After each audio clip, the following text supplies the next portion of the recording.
Group 2A மெயின்ஸ்க்கு தயாராகி கொண்டிருக்கும் அனைத்து போட்டித் தேர்வர்களுக்கும் இனிய வணக்கம். ஸோ நம்ம இன்னி வீடியோவில் என்ன பார்க்க போகிறோம்னா, நம்ம நடந்து முடிஞ்ச எவரெஸ்ட் டெஸ்ட் ஷூட் எக்ஸாம் நடந்திருக்கும், சிலபஸ் அண்டர்ஸ்டாண்டிங் இன்ஃபர்மேஷன் டெஸ்ட், அதுக்கான ரீசனிங்கான எக்ஸ்ப்ளனேஷன் தான் பார்க்க போகிறோம். ஸோ பாருங்கள், லாஸ்ட் டைமே நமக்கு வந்து ரீசனிங் கேட்டிருந்தாங்க. ஒரு 40 கொஷின்ஸ் 200 கொஷின்ஸில் அவுட் ஆஃப் 40 கொஷின்ஸ் பார்த்தீங்கன்னா நமக்கு எதிலேருந்து கேட்டிருந்தாங்கன்னா ரீசனிங்லேருந்து தான் கேட்டிருந்தாங்க. ஸோ அதே இப்போ இந்த வாட்டி என்ன பண்ணிட்டாங்கன்னா, தமிழ் பார்ட்டு ஃபுல்லாமே சிலபஸ்லேருந்து எடுத்துட்டாங்க. 50 கொஷின்ஸ் 200 கொஷின்ஸில் மெயின்ஸில் கேட்கக்கூடிய குரூப் 2A மெயின்ஸில் 200 கேள்வியில் 50 கேள்வி எது தான் நமக்கு இருக்குன்னா கிட்டத்தட்ட 1/4 ஆஃப் த கொஷின்ஸு மேக்ஸில் இருந்து தான் கேட்குறாங்க, ரைட்? அப்போ மேக்ஸ் கண்டிப்பாக ரீசனிங்கில் இருந்து தான் கேட்க போகிறாங்க. ரீசனிங் தான் நல்லா ஸ்கோரிங் ஏரியாவுமே இருக்க போது. ஸோ மற்றது எல்லாமே ஜிஎஸ் எல்லாமே நமக்கு current affairs, static data, science and technology எல்லாமே சேர்த்து சிலபஸ்லாம் படிக்கிறது. நம்ம என்ன பண்ண போகிறோம்னா, இதில் கம்மியான எஃபர்ட் போட்டாலே அதிக மார்க் ஸ்கோர் பண்ணிக்கலாம். ஈவன் ஃபுல் மார்க் கூட ஸ்கோர் பண்ணுறதுக்கு நிறைய வாய்ப்பு இருக்குது. சரி, வாங்க நம்ம இந்த டெஸ்ட்டுக்கான ஃபஸ்ட்டு டெஸ்ட்டுக்கான ஷூட் டெஸ்ட்டுக்கான எக்ஸ்ப்ளனேஷன் பார்த்துடலாம். ஸோ ஃபஸ்ட் கொஸ்டினுக்கான எக்ஸ்ப்ளனேஷன் பார்த்துடலாம். எல்லா டாப்பிக்லேருந்து எடுத்துருக்காங்க. நீங்கள் கையில் கொஸ்டின் பேப்பர் எடுத்துருந்தா எடுத்து வச்சுக்கோங்க. அட்டன் பண்ணாதுங்கன்னா ஜஸ்ட் கொஸ்டின் மட்டும் வாட்ச் பண்ணுங்கள். உங்களால் முடிஞ்ச அளவுக்கு ட்ரை பண்ணி பாருங்கள், right? So first question analogy, ஒத்த தன்மையிலேருந்து கொஸ்டின்ஸ் கேட்டிருக்காங்க. சிமிலாரிட்டிஸ் என்ன? ஒயிட் வந்து பேப்பர் அப்படிங்கிற வேர்டை 44ன்னு என்ன பண்ணியிருக்காங்கன்னா, இதுக்கும் ஏதோ ஒரு சிமிலாரிட்டி இருக்குது, ரைட்? ஸோ இந்த சிமிலாரிட்டியை கண்டுபிடிச்சி என்ன லாஜிக்னு அது இங்கே அப்ளை பண்ணோம்னா அந்த நம்பர் என்ன வரும்ன்றது கேட்கும். ஸோ நமக்கு தெரியும், அந்த ABCDக்கு 1 2 3 போகிறது தான் ரீசனிங்கில் ரொம்ப பேசிக்கான விஷயம். ஸோ அந்த மாதிரி பேப்பர், ரைட்டா? பேப்பரில் P வந்து 16th லெட்டராக வரும், ஏங்கிறது ஃபஸ்ட் லெட்டராக வரும், P அகைன் வந்து 16th லெட்டராக வருமா, E வந்து 5th லெட்டர், கரெக்டாக? R அப்படிங்கிறது 18th லெட்டர். ஸோ இது எல்லாமே நம்ம சம் பண்ணி, அதாவது ஆட் பண்ணி போட்டிங்கன்னா நமக்கு வரும். இது எல்லாமே நம்ம ப்ரிலிமினரிலே பார்த்தது. பட் இங்கே எப்படின்னா, அடுத்த ரேஞ்ச் பாருங்களேன், நமக்கு வவல்ஸ் கான்சனன்ட் 2 கான்செப்ட் இருக்கா? வவல்ஸுங்கிறது இங்கிலீஷ் ஆல்பபெட்டில் உயிரெழுத்துக்கள் சொல்லுவாங்களா, AEIOU. அப்போ அதில் ஏவும் ஈயும் மட்டும் இதெல்லாம் வவல்ஸாக இருக்கா? அப்போ இந்த கான்சனன்ட்னு சொல்கிறாங்களா, மெய் எழுத்துக்கள், இதெல்லாம் ஆட் பண்ணி பாருங்கள். 16 + 16 32 + 18 நமக்கு எவ்வளோ வரும்னா 50 வருது. கான்சனன்ட்டை மட்டும் ஆட் பண்ணுறேன். இதிலிருந்து வவல்ஸில் என்ன பண்ணுறேன்னா 5 + 1 6, இதை மைனஸ் பண்ணிடு. அதாவது கான்சனன்ட்லாம் ப்ளஸ் பண்ணணும், வவல்ஸ் எல்லாம் என்ன பண்ணணும், வந்த ஆன்சர்லேருந்து அதிலிருந்து மைனஸ் பண்ணணும். இதுதான் கான்செப்ட் இதில். ஸோ அதனால் 50 - 6 என்னன்னு எழுதியிருக்காங்கன்னா 44ன்னு எழுதியிருக்காங்க. ஸோ அதே போலவே ஒயிட், WHITE, இதில் எதெல்லாம் கான்சனன்ட், இதெல்லாம் வவல்ஸ் தானே. அப்போ இது விட்டுருங்க. Wங்கிறது 23rd லெட்டரா, H அப்படிங்கிறது 8th லெட்டரா, T அப்படிங்கிறது 20th letter, Iங்கிறது 9th letter, E அப்படிங்கிறது 5th லெட்டர். நீங்கள் அப்போ இது மட்டும் 9 + 5 14, அப்போ லாஸ்ட்டாக வர ஆன்சர்லேருந்து என்ன பண்ணும், 14 மைனஸ் பண்ணும். அப்போ 23 + 20 நமக்கு எவ்வளோ வந்தோம்னா 43. 43 + 8 51. அப்போ 51ல் 4 போயிடுச்சுன்னா 47, 47ல் 14 போயிடுச்சுன்னா 37 is the correct answer. So option A, சரிங்களா? ஸோ அந்த டைமில் போயிட்டு யோசிச்சுட்டு இருக்க முடியாது. இப்படி ஒரு கான்செப்ட் இருக்கிறத தெரிஞ்சு வச்சுக்கோங்க. அது என்ன கொஸ்டின் வேணால் வந்தாலும் நம்ம இப்படி ஆன்சர் வரலன்னா இந்த மாதிரி ஒரு லாஜிக் இருக்குன்றது தெரிஞ்சு வச்சுக்கோங்க. அடுத்து எல்லா டாப்பிக்லேருந்து கொடுத்துருக்காங்களா? ஸோ அதே போலவே அனாலஜிலேருந்தே கொஸ்டின் கொடுத்தாங்க. நமக்கு மொத்தமாக ஒரு 27 டாபிக் இருக்குது சிலபஸில். எல்லா டாப்பிக்லேருந்து கொஸ்டின்ஸ் வந்து இதெல்லாம் கொடுத்துருக்காங்க. தேவாலயம் அப்படிங்கிறது கிறிஸ்துவர்களுடன் தொடர்புடையது அப்படின்னா என்னது, அவங்களுடைய வழிபாட்டு தலத்துடைய பேரை தான் என்ன பண்ணுறாங்கன்னா மென்ஷன் பண்ணுறாங்க, கரெக்டுங்களா? அதே போலவே விகாரம் நம்ம படிச்சிருப்போம் இல்லையா, ப்ரிலிம்ஸ்லேயே படிச்சிருக்கோம், சோசியலில் நிறைய இடத்துல புத்த விகாரம்லாம் படிச்சிருக்கோம் இல்லையா. ஸோ விகாரம் அப்படிங்கிறது எந்த மதத்துடன் தொடர்புடையதுன்னா புத்த மதத்துடன் தொடர்புடையது நம்ம சொல்லிக்கலாம், சரிங்களா? முஸ்லீம்கள் கண்டிப்பாக என்ன பண்ணுவாங்க, மசூதிக்கு தான் போவாங்க, மஸ்ஜிதுன்னு நம்ம சொல்லிக்கலாம், சரிங்களா? அதே போல் பார்சிகள் வந்து ஃபயர் டெம்பிள், தீக்கோயில் அப்படின்னு சொல்லுவாங்க அதுக்கு பேர், ரைட்டா? ஸோ சமணர்கள் வந்து தீர்த்தாஸ்ன்னு சொல்லுவாங்க. அதாவது தீர்த்தங்கரெல்லாம் படிக்கிறோம் இல்லையா, சமணர்கள் வழிபட்டு தலம் வந்து தீர்த்தாஸ் அப்படின்னு சொல்லுவாங்க, ரைட்டா? ஸோ அப்போ விகாரா அப்படிங்கிறது புத்த மதத்துடன் தொடர்புடையது, வழிபாட்டு தலம், சரிங்களா? அடுத்து கிளாசிஃபிகேஷன், வகைப்படுத்துதலிருந்து கொஸ்டின் கொடுத்துருக்காங்க. ஃபைண்ட் ஆட் ஒன் அவுட், 4 வார்த்தை கொடுத்துருப்பாங்க. ஒன்று மட்டும் எப்படி இருக்கும், நமக்கு வேறுபட்ட ஒன்றாக இருக்க போகுது, சரிங்களா? அது என்னன்னு கண்டுபிடிக்க போகிறோம். அம்மா, அப்பா, தாத்தா. ஏன்னா தாத்தாவுடைய ரத்த உறவு தான் யாரு, அம்மாவோ இல்லை அப்பாவோ இருக்கலாம். இது தாய் வழி தாத்தாவோ இல்லாட்டி தந்தை வழி தாத்தாவோ, மெட்டர்னல் கிராண்ட் ஃபாதரா இல்லாட்டி மேட்டர்னல் கிராண்ட் ஃபாதரான்னு தெரியாது. எப்படி இருந்தாலும் இவங்க எல்லாமே எப்படி வராங்க, ரத்த உறவு சம்மந்தப்பட்டது, அது தலைமுறையில் வராங்க. பட் மனைவி அப்படிங்கிறது எல்லாமே இது நம்மளை வச்சு தான் மையமாக இருக்கும் பொழுது மனைவிங்கிறது நம்மளுடைய ரத்த உறவாக இருக்காது. ஸோ அதனால் இவங்க 4 பேரில் ஒய்ஃப் தான் யார், இதெல்லாம் ஆட் ஒன் அவுட்டாக இருக்கும், சரியா? அடுத்து இதில் நம்பரில் நியூமரிக்கல் வேல்யூமே நமக்கு ஆட் ஒன் அவுட் கேட்குறாங்க. ஃபிபோனசி சீரீஸ், ஓகேவா? ஃபிபோனசி சீரீஸில் சம் ஆஃப் ஃபர்ஸ்ட் 2 நம்பர்ஸ் தான் நமக்கு என்னவா இருக்கும், 0 + 1 1, அப்போ 1 + 1 2, 1 + 2 3, 2 + 3 5, 3 + 5 8, 5 + 8 நமக்கு 13 வந்திருக்கணும். அப்போ அதனால் 11 தான் என்னது இதில் ஆட் ஒன் அவுட்டாக இருக்கும். சரிங்களா, வேறுபட்ட ஒன்று இந்த இடத்துல 11ங்கிற நம்பர். அடுத்து கோடிங் டிகோடிங் கொடுத்துருக்காங்க. இது நமக்கு ப்ரிலிம்ஸ்லேயே நிறைய இடத்துல இந்த கொஸ்டினை பார்த்துருப்பீங்க. ரெட் இல்லையா, ரெட் என்னன்னு கோட் பண்ணியிருக்காங்க 6720வாமா. சரியா, ஆர் அப்படிங்கிறது 18th லெட்டர் தானே, இ அப்படிங்கிறது 5th லெட்டர், டி அப்படிங்கிறது 4th லெட்டர்ன்றது நமக்கு தெரியும். அந்த ஏபிசிடிக்கு 1 2 3 போட்டு வந்தீங்கன்னா ரைட். இங்கே ஏன் 6720 மார்ச்சுனா எல்லாத்துலேயும் இதுலேருந்து 2 ஆட் பண்ணிடுங்க. 20, 5 + 2 7, 6. அப்படியே இப்படி எழுதுங்க 6 7 2 0. இதனால தான் என்ன பண்ணுறாங்க அப்படிங்கிற, அதாவது நம்பரில் இருக்கக்கூடிய ஆல்பபெட்டை நம்பர் போட்டு அதுக்கு என்ன பண்ணிடுறாங்க எல்லாத்துலேயும் 2 2 ஆட் பண்ணி கீழே இருந்து எழுதுறாங்க. இதுதான் லாஜிக். அப்போ க்ரீனுக்கு அதே மாதிரி நம்மளால் எழுத முடியும் இல்லையா, ஜீனா என்ன ஆகும் 7. அப்போ எந்த ஆப்ஷன் நமக்கு என்ன பண்ணும் 7. அப்புறம் அடுத்து ஆர் அப்படிங்கிறது 18th, இ டபுள் இ வருது இல்லையா, ஈங்கிறது 5th லெட்டரா, என் அப்படிங்கிறது 14வது லெட்டர். எல்லாத்துலேயும் 2 2 ஆட் பண்ணிடுங்க. முடிஞ்சதா, என்ன ஆகும் 16, 5 + 2 7, 5 + 2 7, 18 + 2 20, 7 + 2 9. அப்போ ஆன்சர் என்ன ஆகும் 16 7 20 9 தான் என்னது க்ரீனா. அப்போ எப்படி கோட் பண்ணலாம் நம்ம 16 7 வரும் இல்லையா, 16 7 7 20 9 தான் என்னது க்ரீனுக்கான கரெக்டான டீகோடிங்காக இருக்கும். ஸோ அடுத்து எபிலிட்டி அப்படிங்கிற ஒரு வார்த்தையை எட்டிலிபி அப்படின்னு கொடுத்துருக்காங்க. ஒன்றும் இல்லை, ஃபஸ்ட்டு ஆல்ஃபபெட்டையும் லாஸ்ட் ஆல்ஃபபெட்லையும் மாற்றல அப்படியே வச்சுட்டாங்க. பட் இங்கே என்ன பண்ணியிருக்காங்கன்னா இந்த நடுவில் இருக்கக்கூடிய ஆல்ஃபபெட்ஸை மட்டும் ரிவர்ஸ் பண்ணி எழுதியிருக்காங்க. அதாவது டி இந்த சைட்லேருந்து வருது இல்லையா, பாருங்க. அப்போ A T I L I P ஃபஸ்ட்டையும் லாஸ்ட்டையும் மட்டும் மாற்றலை. அதனால் இது இந்த லாஜிக்கில் கோட் பண்ணியிருக்காங்க. அப்போ அதே மாதிரி இதை டி கோட் பண்ணி கண்டுபிடிச்சாச்சு இல்லையா, இங்கே அப்ளை பண்ணலாமா. அப்போ பி மாறாது, என்னும் மாறாது. நம்ம ரிவர்ஸில் இருக்கக்கூடிய இந்த லெட்டர்ஸ் மட்டும் எப்படி எழுதலாம், மாற்றி எழுதிக்கலாமா, ஓ ஐ எல் எல் ஐ. அப்போ பிஓ ஐஎல்எல் ஐஎன் அதுதான் என்னவா இருக்கும், இதுக்கான கரெக்டான டீகோடிங்காக இருக்கும். சரிங்களா, ரைட். ஸோ அடுத்த கொஸ்டின் பாருங்க, நமக்கு பிளட் ரிலேஷன்ல இருந்து நமக்கு கொடுத்துருக்காங்க. லாஸ்ட் டைமும் கேட்டிருந்தாங்க இல்லையா, ஸோ அதே போலவே கொடுத்துருக்காங்க. இங்கே சிம்பாலிக் ரெப்ரசன்டேஷனில் கொடுத்துருக்காங்க. அதாவது ஹேஷ்டேக் அப்படின்னா என்ன அர்த்தம்னா, சிம்பிளுக்கு முன்னாடி இருக்கிற ஒரு ஃபாதர், யாருக்கு சிம்பிளுக்கு பின்னாடி இருக்கிறது அப்படின்னு ஞாபகம் வச்சு அப்படிலாம் கொடுத்தாங்கன்னா இதெல்லாம் நீங்கள் படித்து ஃபஸ்ட்டு டைம் வேஸ்ட் பண்ண வேண்டாம். நீங்கள் என்ன பண்ணிடுங்க, லாஸ்ட்டாக இங்கே கொடுத்துருக்கிற ஈக்குவேஷனுக்கு வந்துருங்க. சி அட் ஏ அப்படின்னா என்ன அர்த்தம், அட்டுனா ஏ என்பவர் மதர், யாருக்கு சிம்பிளுக்கு பின்னாடி இருக்கிறவர். அப்போ இங்கே என்ன பண்ணலாம், சி என்பவர் யாரு மதர், யாருக்கு ஏக்கு, அவ்வளோதான். அடுத்து இந்த ஹேஷ்டேக் மட்டும் பாருங்க. ஹேஷ்டேக்னா என்ன சொல்கிறாங்க, ஹேஷ்டேக்னா இந்த சிம்பிளுக்கு முன்னாடி இருக்கிற ஃபாதர், யாருக்கு பின்னாடி இருக்கிற. அப்போ ஏங்கிறது யாரு ஃபாதர், யாருக்கு சிம்பிளுக்கு பின்னாடி இருக்கிற பிக்கு.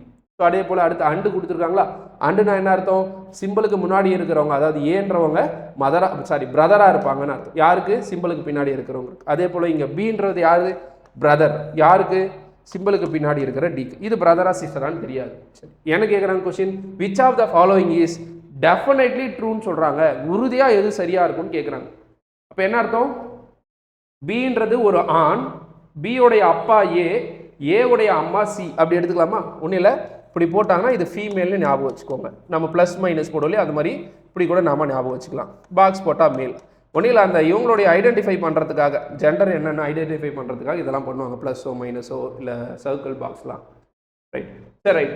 என்ன கேட்குறாங்க வரலாமா. இப்போ இதில் டி என்பவர் ஏயின் மகள், இதுக்கு உறுதியாக சரியான்னு பாருங்கள். டின்றது யாரு, ஏயின் மகளா, உறுதியாக தெரியாது, அது ஆனா பெண்ணான்னு சொல்லலை இல்லையா. அப்போ அது மகனாகவும் இருக்கலாம் இல்லை மகளாகவும் இருந்திருக்கலாம். உறுதியாக என்னால் சரின்னு சொல்ல முடியாது, அதனால் இது தவறுன்னு எடுத்துப்போம்.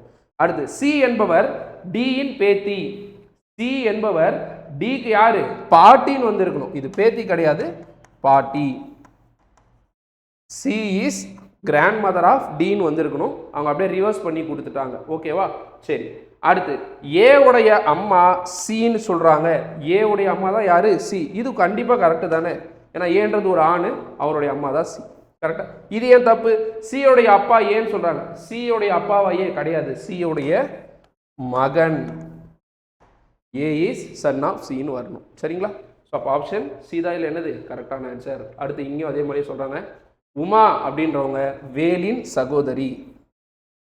உமா யாரு, வேல்னு ஒருத்தர் இருக்காரு, அவருடைய சகோதரி. சரியா? அப்போ இது ஆணா இருக்கிறதுக்கு வாய்ப்பு இருக்கு. சரியா? அடுத்து ராஜேஷுக்கு 2 குழந்தைகள். ராஜேஷ் யாருன்னு தெரியல, பட் இருந்தாலும் அவரை ராஜேஷை இங்கே எடுத்துப்போம். ராஜேஷுக்கு 2 குழந்தைகள் அப்படின்னா என்ன அர்த்தம்? அவருக்கு யாரோ ஒரு மனைவி இருக்க வாய்ப்பு இருக்கு. மனைவி இருந்தால் தான் என்ன ஆகும்? 2 குழந்தைகள் இருந்திருக்க வாய்ப்பு இருக்கு. சரிங்களா? சரி, அடுத்து ராஜேஷ் பிரியாவின் மருமகன் அப்படின்னு சொல்றாங்க. ராஜேஷ் யாரு? பிரியாவின் மருமகனாமா. உமாவேலின் சகோதரி. ராஜேஷுக்கு 2 குழந்தைகள். ராஜேஷ் பிரியாவின் மருமகன் சொல்றாங்க. சரி, ஓகே. அப்போ இது அப்படியே வரும். சரி, ஓகேவா? இது 2 கான்செப்ட் அப்புறமா வரும். இருந்தாலும் வேற எது கனெக்ட் ஆகுதுன்னு பாருங்க. உமா வச்சு வேற எங்க இருக்கு? உமா பிரியாவின் இங்க வந்துருச்சு பாருங்க. உமா என்பவர் யாரு? பிரியாவின் மகள் வழி பேத்தி. உமா யாரு? பேத்தி. யாருக்கு? மகள் வழி பேத்தின்னு சொல்றாங்க. நல்லா கவனிங்க. உமான்றவங்க யாரு? பேத்தி. யாருக்கு? பிரியாவுடைய மகளுடைய பேத்தி. அப்ப இது பிரியாவா இருந்திருக்குமா? பிரியாவுடைய மகள். சரியா? மகள் வழி பேத்தி தான் யாரு? உமா. இப்ப பிரியாவும் மகளும் யாரு? பாட்டியும் பேத்தியும். சரியா? ரைட். பிரியாவிற்கு ஒரே ஒரு குழந்தை மட்டும்தான் இருக்காங்க. அதுதான் அந்த உமாவுடைய அம்மாவா இருந்திருக்கும். சரிங்களா? ரைட்டு. ராஜேஷின் மனைவி பிரியாவிற்கு என்ன வரும்னு கேட்குறாங்க. இந்த முன்னாடி 2 விட்டோம் இல்லையா, அது பார்த்துடலாமா? ராஜேஷுக்கு 2 குழந்தைகள்னு சொல்றாங்க. இப்போ ராஜேஷ் யாருன்னு தெரியாது. ராஜேஷ் என்பவர் பிரியாவின் மருமகள்னு ஒரு வார்த்தையை சொல்லிட்டாங்க பாருங்க. அப்போ இந்த இடத்துல அவர் மெயிட் பண்ணிடலாமா? பிரியாவுடைய பொண்ணு தான் யாரு? அது யாருன்னு தெரியல, சம்திங் யாரோ. இவங்களுக்கு ஒரே பொண்ணுன்னு சொல்லிட்டாங்க. அப்போ மருமகனை யாரு? பிரியாவுடைய பெண்ணை திருமணம் பண்ணவனா இருப்பாரு. அப்போ அதுதான் யாரா இருக்கணும்? ராஜேஷா இருக்கணும். அப்போ ராஜேஷ்க்கு 2 குழந்தைன்னு சொல்லிட்டாங்கன்னா ஒன்று அதில் உமா, இன்னொன்று வேற யாரோ இருக்கணும். அது யாருன்றதை பற்றி சொல்லலை. சரிங்களா? பட் இருந்தாலுமே சொல்றாங்க பாருங்க. ராஜேஷின் மனைவி, அதாவது இந்த சம்திங் யாரோ பேர் சொல்லாத ஒரு நபர் இருக்காங்க இல்லையா, அவங்க பிரியாவுக்கு என்ன வரும்னா மகள் உறவு. சரியா? புரியுதுங்களா? ஸோ ஒரு கான்செப்டாக ஞாபகம் வச்சுக்கிட்டீங்கன்னா நமக்கு என்ன ஆகாது? இந்த ட்ரீ டயக்ராம் போட்டுட்டிங்கன்னா மறக்காது, ஈஸியாக கன்ஃபியூஸ் ஆகாது. சரிங்களா? அப்போ இவங்களுக்கு 2, ஒருத்தர் உமான்ற ஒரு குழந்தை இருக்கு, இன்னொன்று யாருன்னு தெரியல. அது ஆனா பெண்ணான்றது தெரியாது. அது மேபி யாரா வேணா இருக்கலாம். இவங்க யாரா இருக்கணும்? ராஜேஷ் தம்பதி அதற்கு 2 பசங்களா இருந்திருக்க வாய்ப்பு இருக்கு. சரி, அதை வேலுன்னு தெரிஞ்சிருச்சா? ரைட்டு. இவங்க யார்? சகோதரர் தானே? வேல். கரெக்டுங்களா? இப்போ ஈஸியாக வந்துருச்சா? என்ன ஒன்று, இவங்க பேர் மட்டும் தெரியல, அவ்வளோதான். பிரியாவுடைய மகன் ராஜேஷ்க்கு என்ன உறவு? மனைவி. சரி, ராஜேஷுடைய மனைவி பிரியாவிற்கு என்ன உறவுன்னு கேட்குறாங்க. பிரியாவுக்கு யாருன்னு கூப்பிடணும்? அவங்க மகளாக தான் இருக்கணும். சரிங்களா?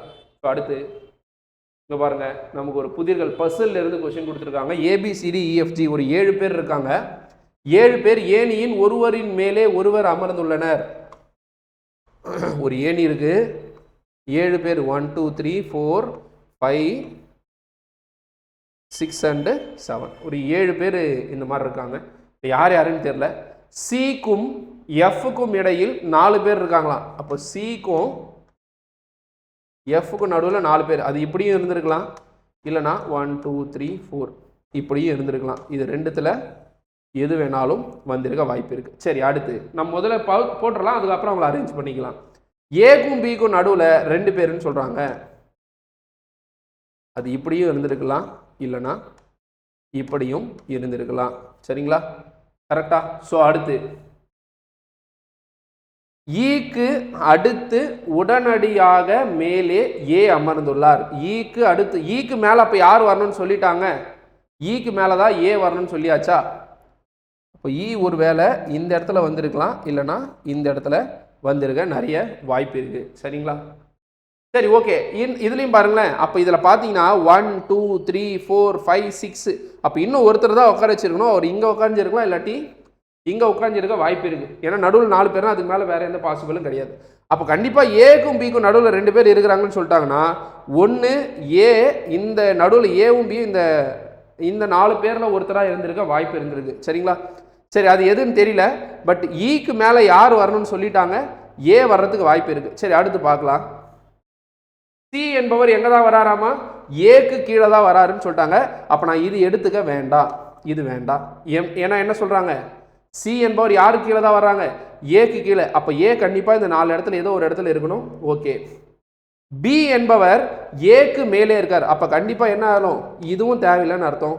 அப்போ இ ஏ 2 ஸ்பேஸ் விட்டு பி வரணும். கரெக்டா? பி என்பவர் ஏக்கு மேலே அமர்ந்துள்ளார். போட்ட கண்டிஷன் எக்காரணம் கொண்டும் சேஞ்ச் பண்ணக்கூடாது. ஏக்கும் பிக்கும் நடுவில் 2 பேர் தான் வரணும். அப்போ ஏவை நான் இந்த இடத்துல உட்கார வைக்கிறதுக்கு வாய்ப்பே கிடையாது. ஏன்னா இ வந்து எப்படி வந்துடணும், அவர் கீழவே வரணுமா? அப்போ ஏ ஒரு வேளை இங்கே உட்கார வைக்க வாய்ப்பு இருக்குது. இங்கே உட்கார வச்சுன்னா இ இந்த இடத்துல தான் போட முடியும். கரெக்டாக? ஆனால் 2 பேரும் இங்கே பி வந்துருக்கணும். சரி, அப்போ இங்கே உட்கார வைக்கலாமா? இருந்தாலும் செக் பண்ணிடலாம். ட்ரையல் அண்ட் எரரில் தான் போட முடியும், டக்குன்னு தெரியாது. இப்போ ஏ ஒரு வேளை இங்கே உட்கார வச்சிட்டேன்னு வச்சுக்கோங்களேன், ஏவை இந்த இடத்துல உட்கார வைக்கிறேன். அப்போ என்ன அர்த்தம், ஏக்கு கீழவே உடனடியாக யார் வரணும், ஈக்கு மேலே தான் ஏ இருக்காங்கன்னு சொல்லிட்டு உடனடி மேலே. அப்போ ஏவும் ஈயும் எனக்கு இது கரெக்டாக இருக்குது. அப்போ பி நான் எந்த இடத்துல உட்காரலாம், ஏன்னா ஏக்கும் பிக்கும் நடுவில் 2 பேர் வரணும்னு சொல்லுவாங்க, இவங்க இருக்காங்க. அப்போ பி இதுவாக எடுத்துக்கலாமா? இது போட்டிங்கன்னா ஓகேவா? பாருங்க, பி இந்த இடத்துல உட்கார வச்சிடலாமா?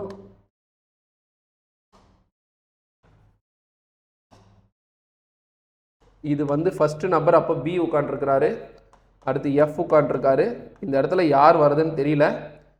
இந்த இடத்துல ஏ வராரு, இந்த இடத்துல இ வராரு, இந்த இடத்துலையும் எனக்கு யாரோ ஒருத்தர் வரணும். அப்போ 2 பேரோட இடம் கன்ஃபார்மாக தெரியல. ஏன்னா அவங்க சொன்ன கண்டிஷன் என்னது, எஃப்க்கும் சிக்கும் நடுவில் 4 பேர் கரெக்டாக இருக்குது, ஏக்கும் பிக்கும் நடுவில் 2 பேர், அந்த கண்டிஷனும் எனக்கு மாறலை, அப்படியே தான் இருக்குது. 2 பேர். ஈக்கு அடுத்து உடனடியாக மேலே ஏ இருக்காங்க, ஈக்கு உடனடி மேலே ஏ. அப்போ நான் போட்டது கரெக்டு தான். சி என்பவர் ஏக்கு கீழே, சி என்பவர் எங்கே இருக்கார், ஏக்கு கீழே தான் இருக்கார், அதுவும் கரெக்டு தான், சேஞ்ச் கிடையாது. பி என்பவர் ஏக்கு மேலே, அது வச்சு தான் நான் பியை இந்த இடத்துல உட்கார வச்சது. ஏக்கும் பிக்கு நடுவில் 2 பேர், பி என்றவர் ஏக்கு மேலே. ரைட். எனக்கு இன்னும் யார் உட்கார இருக்குன்னா, ஏ பி சி உட்கார வச்சேன், டியும் எஃப்பும் உட்கார வைக்கல இன்னும். அப்போ டி இந்த இடத்துல வந்திருக்கலாம், இல்லை எஃப் இந்த இடத்துல வந்திருக்கலாம். அதே போல தான் இங்கேயுமே. அப்போ டி எஃபோட இடம் எனக்கு உறுதியாக தெரியல, பட் இருந்தாலும் கொஸ்டினுக்கு வந்துடலாம். டிக்கும் ஜிக்கும் இடையில் எத்தனை நபர்கள் உள்ளனர்? டிக்கும் ஜிக்கும் நடுவில். கரெக்டா? ஜி இல்லையே, எஃப் கரெக்டாக. இப்போ ஜியாக தான் இருக்கணும். T G. சரி, அப்போ எப்படி பார்த்தாலும் இது டிஓ இல்லை ஜிஓ தான் இருந்திருக்கணும். டிக்கும் ஜிக்கும் நடுவில் அப்போ எத்தனை பேர் தான் இருக்கிறாங்க உறுதியாக? அந்த ஏஇ தான் இருப்பாங்க. அதனால் நம்ம என்னன்னு சொல்லிடலாம் உறுதியாக, 2 பேர் இருக்கிறாங்கன்றதை ஈஸியாக சொல்லிடலாம். அடுத்து 3வது 6வது அமர்ந்திருக்கும் நபர்கள் யார்? 3வதும் 6வதும் அமர்ந்திருக்கும் நபர் அவங்கள தான் கேட்குறாங்க. கரெக்டாக அவங்கள தான் கேட்குறாங்க. 1 2. அப்போ கண்டிப்பாக இது டியும் ஜியுமா தான் இருக்கிறதுக்கு வாய்ப்பு இருக்குது. சரியா? அவங்களுடைய பொசிஷன் நமக்கு கண்டிப்பாக தெரியல, அது ஜிடியாக கூட இருந்திருக்கலாம், வேறு எதுவும் ஆப்ஷன் இருக்கா அது மாதிரி இல்லை. அப்போ டியும் ஜியும் தான் 3வது 6வது எதுன்னு உறுதியாக தெரியாது. 2 இடத்துல யார் வேணா இருக்கலாம். எந்த நபர் நடுவில் உள்ளார்? நடுவில்னா அப்போ 4வது நபரா? நடுவில் இருக்கிறது யார்? ஏ. ஸோ இந்த மாதிரி தான் நீங்கள் போடுற மாதிரி இருக்கும். பஸ்ஸில் நமக்கு உறுதியாக நமக்கு தெரியல அப்படின்னா ட்ரையல் அண்ட் எரரில் ஒரு கண்டிஷனுக்கும் நம்ம மாற்றி உட்கார மாதிரி இருக்கும். மேக்ஸிமம் இந்த மாதிரியான கொஷின்ஸ் தான் லாஸ்ட்டில் சால்வ் பண்ணுங்க. ஏன்னா ஃபஸ்ட்டே சால்வ் பண்ணிங்கன்னா ஆன்சர் வந்துருச்சுன்னா ஓகே, வரலன்னா நிறைய வெக்ஸ் ஆயிரும், பின்னாடி வர ஈஸியான கொஷின் கூட ஆன்சர் போட முடியாத மாதிரி ஆயிரும். லாஸ்ட்டில் போடுங்க, டைம் போகிறதுன்னு தெரியாது அதுக்கப்புறமா. சரிங்களா? ரைட். இங்கே கொடுக்கப்பட்ட வகையில் 2க்கு ஆப்போசிட்டில் என்ன வருதுன்னு கேட்குறாங்க. நமக்கு இந்த மாதிரி ஆப்போசிட் நம்பர் கண்டுபிடிக்கிறதுக்கு எனக்கு மினிமம் 2 டைஸ் ஆகுது தேவை. கரெக்டாக? அப்போ ஃபஸ்ட் இது கொடுத்துருக்கிற டைஸ் ஸ்டாண்டர்ட் டைஸாக நார்மல் டைஸான்னு கண்டுபிடிக்கும். ஏன்னா ஸ்டாண்டர்ட் டைஸில் கண்டுபிடிச்சோன்னா ஒரு டைஸ் வச்சு நம்ம என்ன பண்ணிடலாம், ஈஸியாக ஆன்சர் போட்டுடலாம். Sum of the any 2 numbers இங்கே விசிபிள் ஆகிருக்குல்ல, இதில் ஏதாச்சும் ஒரு 2 நம்பரை கூட்டி பாருங்கள். கூட்டினா 7 வந்துச்சுன்னா அது கண்டிப்பாக என்னவாக இருந்திருக்கும், நார்மல் டைஸாக இருந்திருக்கும். கூட்டினா வரல, 7 வரல. அப்போ அதனால் இது என்ன டைஸ், இது ஸ்டாண்டர்ட் டைஸாக தான் இருக்க வாய்ப்பு இருக்குது. ஒரு சீரான பகடை அப்படின்னு எடுத்துக்கலாம். சீரான பகடையில் எதிரெதிரே உள்ள எண்களின் கூடுதல் எதுக்கு சமமாக இருக்கும்னா 7க்கு சமமாக இருக்கும். அப்போ 2 கூட எதை கூட்டினா 7 வரும்? 5. அப்போ 2க்கு ஆப்போசிட் என்னது? 5ன்னு சொல்லிடலாம். ஒரு வேளை 1க்கு ஆப்போசிட் கேட்டிருந்தா 1 கூட எதை கூட்டினா 7 கிடச்சிருக்கும், 6. அப்போ 1 6 எதிரெதிரே இருக்கும். அதே போல் 3 கூட எதை கூட்டினா 7 வரும்? 3 4 ஆப்போசிட் டு ஈச் அதர்னு சொல்லிக்கலாம். நம்ம கேட்டது 2 தான். ஸோ 2க்கு ஆப்போசிட் 5. அடுத்துங்க, இது அந்த கலரிங் டைஸில் இருந்து ஒரு கொஸ்டின் கேட்டிருக்காங்க. டைஸில் ரொம்ப ரொம்ப ஈஸி. நான் சொல்கிற ஃபார்முலா மட்டும் என்ன பண்ணிக்கோங்கன்னா தெரிஞ்சு வச்சுக்கோங்க. n-2 ஹோல் கியூப்னு ஒரு ஃபார்முலா, 6 × n-2. இதில் அப்படியே ஒரு படி குறைச்சிட்டே வந்துடுங்க. 1 - 2 ஹோல் 12 × n-2ன்னு ஒரு ஃபார்முலா. அடுத்து 8 அப்படிங்கிறது காமனாக போச்சு. இதெல்லாம் என்னென்னா அந்த கலர்ஸ் எத்தனை சைட் கலர் பண்ணியிருக்காங்கன்றது கண்டுபிடிக்கிறதுக்கான ஒரு சின்ன ஷார்ட்கட் ஃபார்முலா. ரைட். ஸோ இதில் எனக்கு ஒரே, அதாவது குட்டி குட்டி டைஸ் இருக்கும். ஒரு டைஸ் நம்ம எடுத்து பார்த்தோம்னா இந்த 3x3 ரூபி கியூப்னு சொல்லுவாங்க பாருங்கள், கலர் கலர்லாம் திருப்பிலாம் விளையாடுவாங்க இல்லையா, இந்த மாதிரி.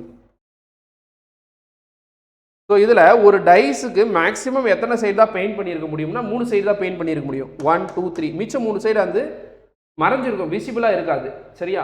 சரி, அப்போது இப்போ இந்த டைஸ் நீங்கள் உடச்சி எடுத்தீங்கன்னா என்ன ஆகும்? 2 சைடு பெயிண்ட் பண்ணியிருக்க வாய்ப்பு இருக்குது. அப்போ இந்த டைஸ் உடச்சி எடுத்தீங்கன்னா ஒரு டைஸ் மட்டும் தான் உடச்சிருக்க வாய்ப்பு இருக்குது. அப்போ இதெல்லாம் எதுக்கான ஃபார்முலான்னு கேட்டிங்கன்னா, எந்த சைடும் பெயிண்ட் பண்ணாத ஃபார்முலா நடுவில் உள்ள ஒரு டைஸ் இருக்கும் இல்லையா, அப்போ அது 0 சைடு பெயிண்டடுக்கான ஃபார்முலா. இது ஒரு சைடு மட்டும் பெயிண்ட் பண்ணியிருக்கிறாங்களா அதை கண்டுபிடிக்கிறதுக்கான ஃபார்முலா 6 × 10 - 2 ஹோல் ஸ்கொயர்.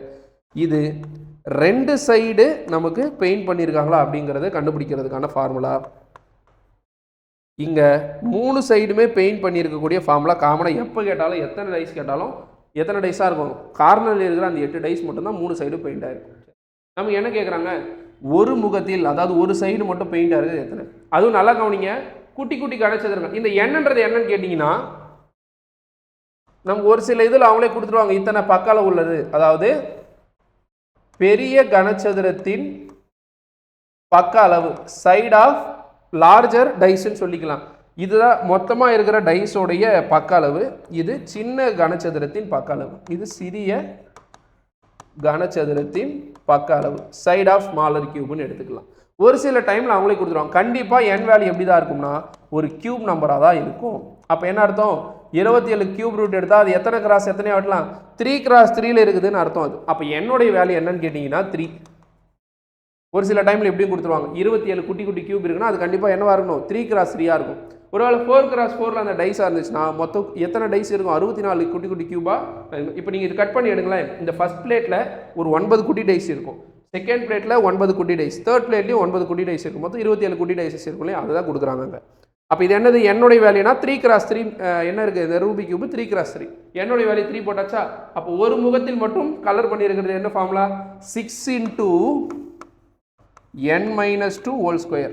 என்னுடைய வேல்யூ தான் இப்போ கண்டுபிடிச்சுமே, 3 - 2 ஹோல் ஸ்கொயர். 3 - 2னா 1 தானே. அப்போ 6 1s ஆர் என்னது? 6 மட்டும்தான். சரியா? அப்போது இதில் 27 டைஸில் 6 டைஸ் எப்படி இருக்கும்? ஒரே ஒரு சைடு மட்டும் பெயிண்ட் பண்ணியிருக்கும்னு அர்த்தம். ஸோ அடுத்து டைரக்ஷன் அண்ட் டிஸ்டன்ஸில் ரொம்ப ஈஸியாக கொடுத்துருக்குறாங்க. சீதா 25 மீட்டர் கிழக்கே நடக்கிறார் அப்படின்னா என்ன அர்த்தம்? இதுதான் ஈஸ்ட், கிழக்கு. இங்கே நார்த்து, வடக்கு.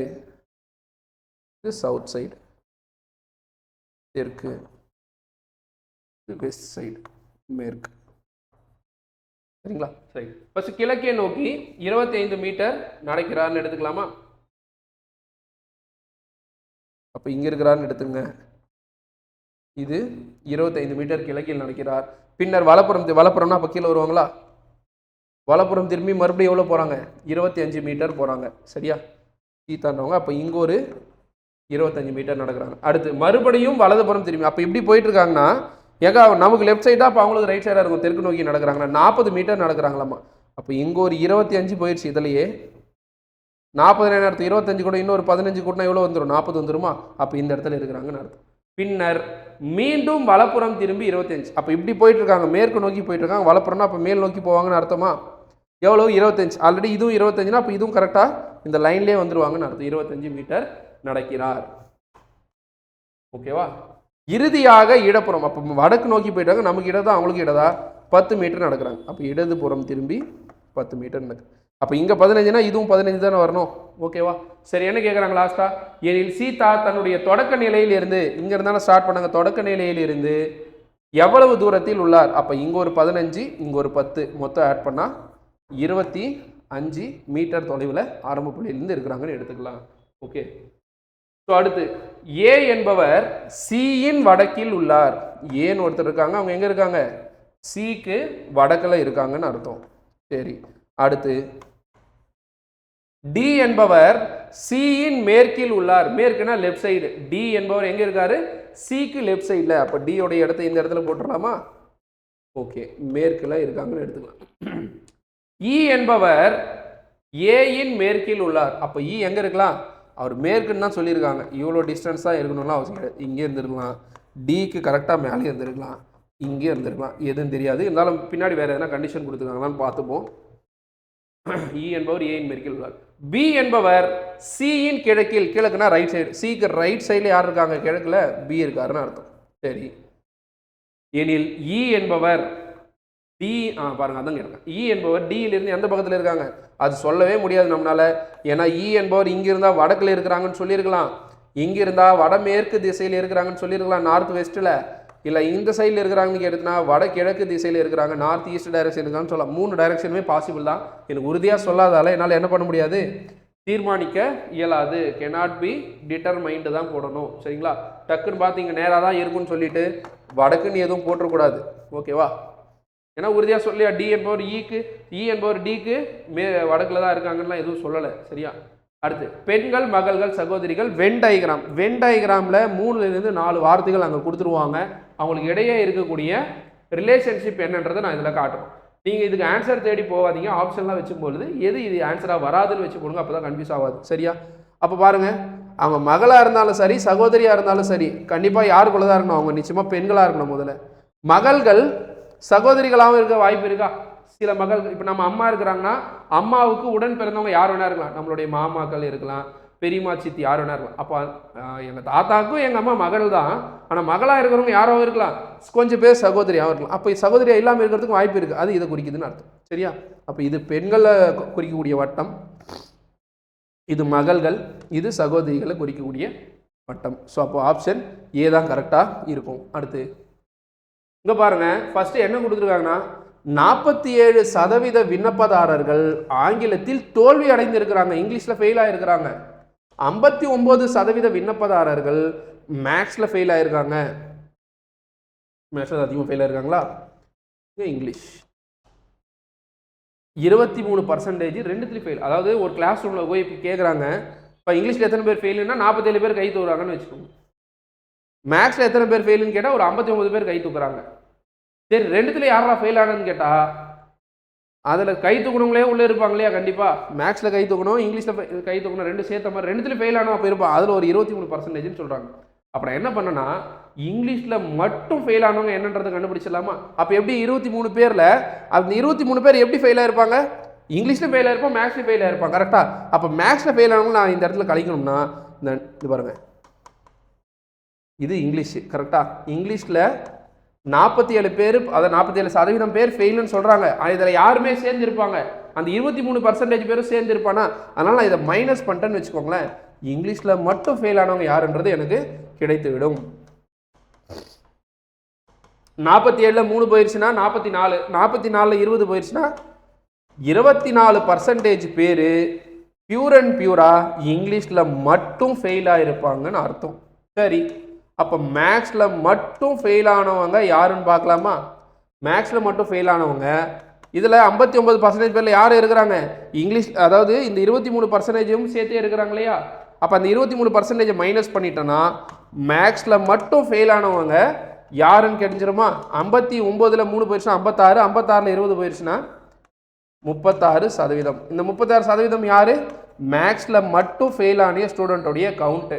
அப்போ ஒரு கிளாஸ் ரூமில் நீ எடுத்துக்கிட்டா மேக்ஸில் மட்டும் ஃபெயில் ஆனவங்க 36, இதில் இங்கிலீஷில் மட்டும் ஃபெயில் ஆனவங்க 24. சார் அப்போ ரெண்டுத்துலேயும் ஃபெயில் ஆனவங்க இது எல்லாமே தனித்தனியாக ஃபெயில் ஆனவங்க, அப்போ ரெண்டுத்துலேயும் ஃபெயில் ஆனவங்க இப்போ தனியாக கிடைச்சிட்டாங்களா 23%? அப்போ எல்லாத்தையும் தூக்கி பாருங்கள், மொத்தமாக ஃபெயில் ஆனவங்களுடைய கவுண்ட் எவ்வளோன்னு தெரிஞ்சிருமா? 36 ஒரு 4 40 60 80 83% பேர் மொத்தமாக அந்த கிளாஸ் ரூமில் ஃபெயிலு. சரியா? நமக்கு தெரியும் ஃபெயில் ஆன பர்சன்டேஜும் பாஸ் ஆன பர்சன்டேஜும் சேர்த்தாதான் எக்ஸாம் எழுதுனா 100% கவுண்ட் வருங்கிறது.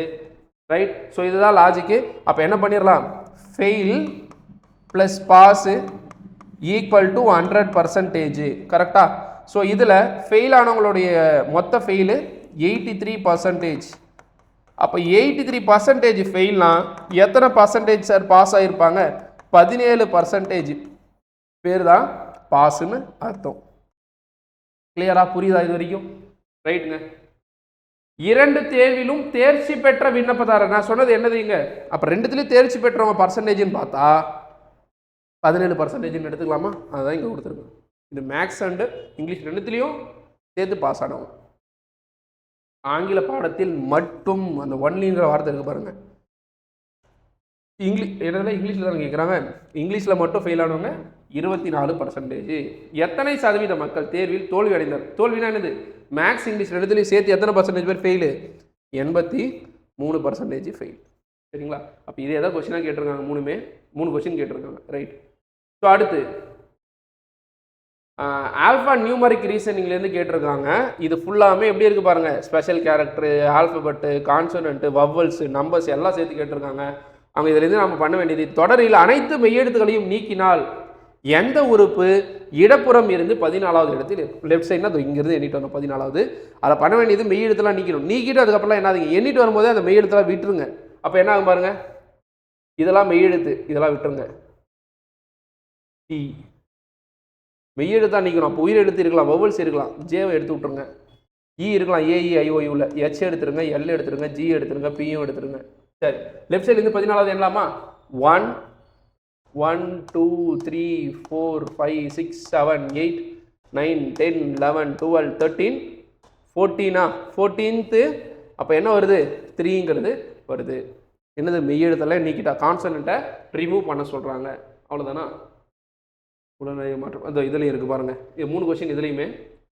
மேலே இருக்கிறதுல என்ன பண்ண சொல்கிறாங்கன்னா, அனைத்து மெய்யெழுத்துகளும் உடனடியாக அடுத்த எழுத்துக்கு மாற்றப்பட்டால் அந்த வரிசையில் மொத்தம் எத்தனை உயிரெழுத்துக்கள் வரும்னு கேட்குறாங்க.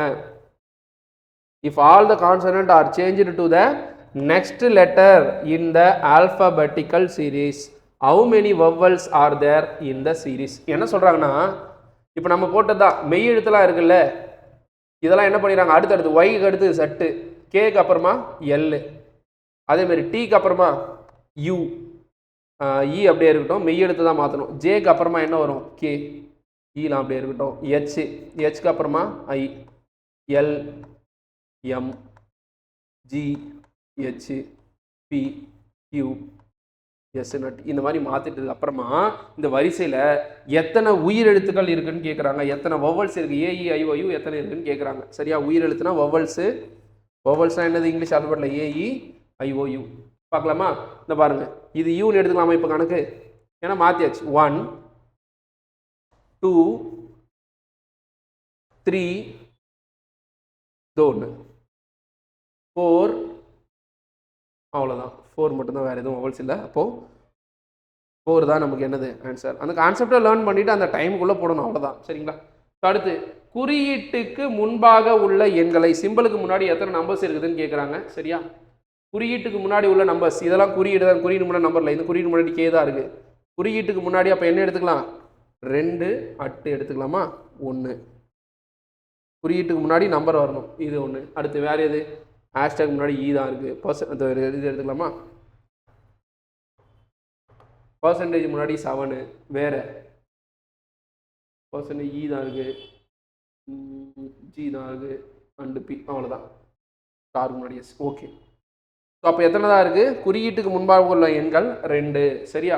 ஸோ அடுத்து இங்கே பாருங்கள், நமக்கு கொடுத்துருக்கிற விஷயத்தை படி பார்த்தீங்கன்னா ஏசெட், நம்ம அந்த ஆல்ஃபபெட் எழுதுவோம் இல்லையா, A Z B Y C X D W E V F U G T H S I R J Q K P L O M N. அந்த ஆல்ஃபபெட்டில் 16, அதாவது 26 ஆல்ஃபபெட்ஸை 13 13 பிரித்து இந்த மாதிரி எழுதியிருப்போம். கரெக்டுங்களா? அதை தான் என்ன சொல்கிறாங்க, ஏவும் செட்டும் சேர்த்து 1ன்னு எடுத்துக்க சொல்கிறாங்க. ஓகே, இது எல்லாமே 1, இது 2, இது 3, இது 4, இது 5 6 7 8 9 அப்படி தான் சொல்கிறாங்க. அப்போ எல்லாமே இதெல்லாம் வந்துருச்சா 13ன்னு எடுத்துக்கலாம். ஓகேவா? சரி, அதில் என்ன கேட்குறாங்க, எது சரின்னு கேட்குறாங்க. M is not equal to என்னங்கிறா. இப்போ எம் என்ன என்னது 13 தானே, அப்போ இது தப்பு தான். எம் என்னும் ஈக்குவல் டு தான் சொன்னீங்கன்னா அது கரெக்டாக இருந்திருக்கும். எது சரின்னு தான் கேட்குறேன். ஸோ இது தப்பு தான். எம் ப்ளஸ் என், அப்போ என்ன எடுத்துக்கலாம், எம் ப்ளஸ் என்னன்னா இது ஒரு 13, இதுவும் 13 ஈக்குவல் டு எல்லுடைய மதிப்பு நம்ம என்னென்னு எடுத்துக்கலாம், எல்லுடைய மதிப்பை 12ன்னு எடுத்துக்கலாம். ஓவுடைய மதிப்பை என்னென்னு எடுத்துக்கலாம், அதுவும் 12 தான். ஏவுடைய மதிப்பை என்னென்னு எடுத்துக்கலாம், 1ன்னு எடுத்துக்கலாம். ஒய்யோடைய மதிப்பை 2ன்னு எடுத்துக்கலாம். ஓகேவா? அப்போ 13 + 13 26. இங்கே 12 12 24, 24 ப்ளஸ் 1 ப்ளஸ் 3 எவ்வளோ வரும், 24 + 3 27. அதாவது அப்போ இது என்னது கரெக்ட் கிடையாது. 26 27 வருது. அப்போ இதுவும் என்ன தான் தப்பு தான். அப்போ சின்றது கரெக்டாக வருதான்னு பார்க்கலாமா? யூஎஸ்ன்னு கொடுத்துருவாங்க. அப்போ யூனா என்ன அர்த்தம்? 6 ப்ளஸ் எஸ்ன்றது எத்தனையாவது லெட்டர்னு பார்த்தீங்கன்னா 8 ஹெச் கூட வருமா 8. அடுத்து கியூ அப்படிங்கிறது ஜே 10ன்னு வருமா? கியூனா என்னது 10 ஈக்குவல் டு ஜேவும் அதே தான் 10, ஹெச்னா 8, எஃப்னா யூ அதே அப்படியே ஆப்போசிட்டில் வருது. சரிங்களா? அப்போ இது எல்லாத்தையும் கூட்டிங்கனால என்னதான் வரப்போகுது? 10 8 18 18 ஒரு 6 24க்கு 24ங்கிறது தான் எனக்கு என்னது கரெக்டானது. ஸோ அடுத்து செக் பண்ணவே தேவையில்லை. விடிஆர் என்பது பகா எண்களா? வின்றது என்னது? வி 5 கரெக்டு தான். டீன்றது என்னது? 7 தான் கரெக்டு தான். ஆனால் ஆறுங்கிறது என்னது? ஆறுங்கிறது 9. 9ன்றது என்னது இல்லை பகா எண் கிடையாது. ஸோ அப்போ ஆப்ஷன் சி தான் கரெக்ட். கரெக்ட் வந்துச்சுன்னா அடுத்து நீங்கள் செக் பண்ண வேண்டாம். ஸோ அடுத்து பாருங்கள், ஆல்ஃபா நியூமரிக் ரீசனிங்கில் கேட்டிருக்கிறாங்க. 57 70 85. First numbers கண்டுபிடிக்கலாமா? 57லேருந்து எதை ஆட் பண்ணியிருக்காங்க? ஒரு 13 ஆட் பண்ணியிருக்காங்க. இங்கே ஒரு 15 ஆட் பண்ணியிருக்காங்க. அடுத்து 17 ஆட் பண்ணலாமா? 92 102ன்னு வந்துருக்கணும். சரியா? அப்போ 102 ஆப்ஷன் 6 மாரி என்ன இருக்குது ஆப்ஷனில்? 2 ஆப்ஷன் இருக்கா? சரி, ஆல்ஃபபெட் கண்டுபிடிக்கலாமா? டி ஜெட்டு எத்தனை ஆட் பண்ணியிருக்காங்க? 6 ஆட் பண்ணியிருக்காங்க. 20வது, இது 26வதா?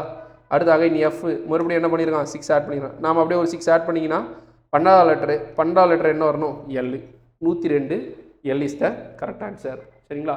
ஆல்ஃபபெட்டும் பார்க்குறாங்க, நியூமரிக்கலும் பார்க்குறாங்க. அப்போ 2 ஆப்ஷன் நம்ம பண்ண வேண்டியதாக இருக்குது. ஒரு புத்தகம் ஒன்றில் 200 பக்கங்கள் இருக்குது. ஒரு புக்கில் ஃபுல்லாக 200 பக்கம் இருக்குது. அந்த ஒவ்வொரு பக்கத்திலும் 20 வரிகள் இருக்குது. ஒவ்வொரு வரியிலையும் ஈவனாக பார்த்தீங்கன்னா 5 வார்த்தையும் இருக்குதுங்கிறாங்க.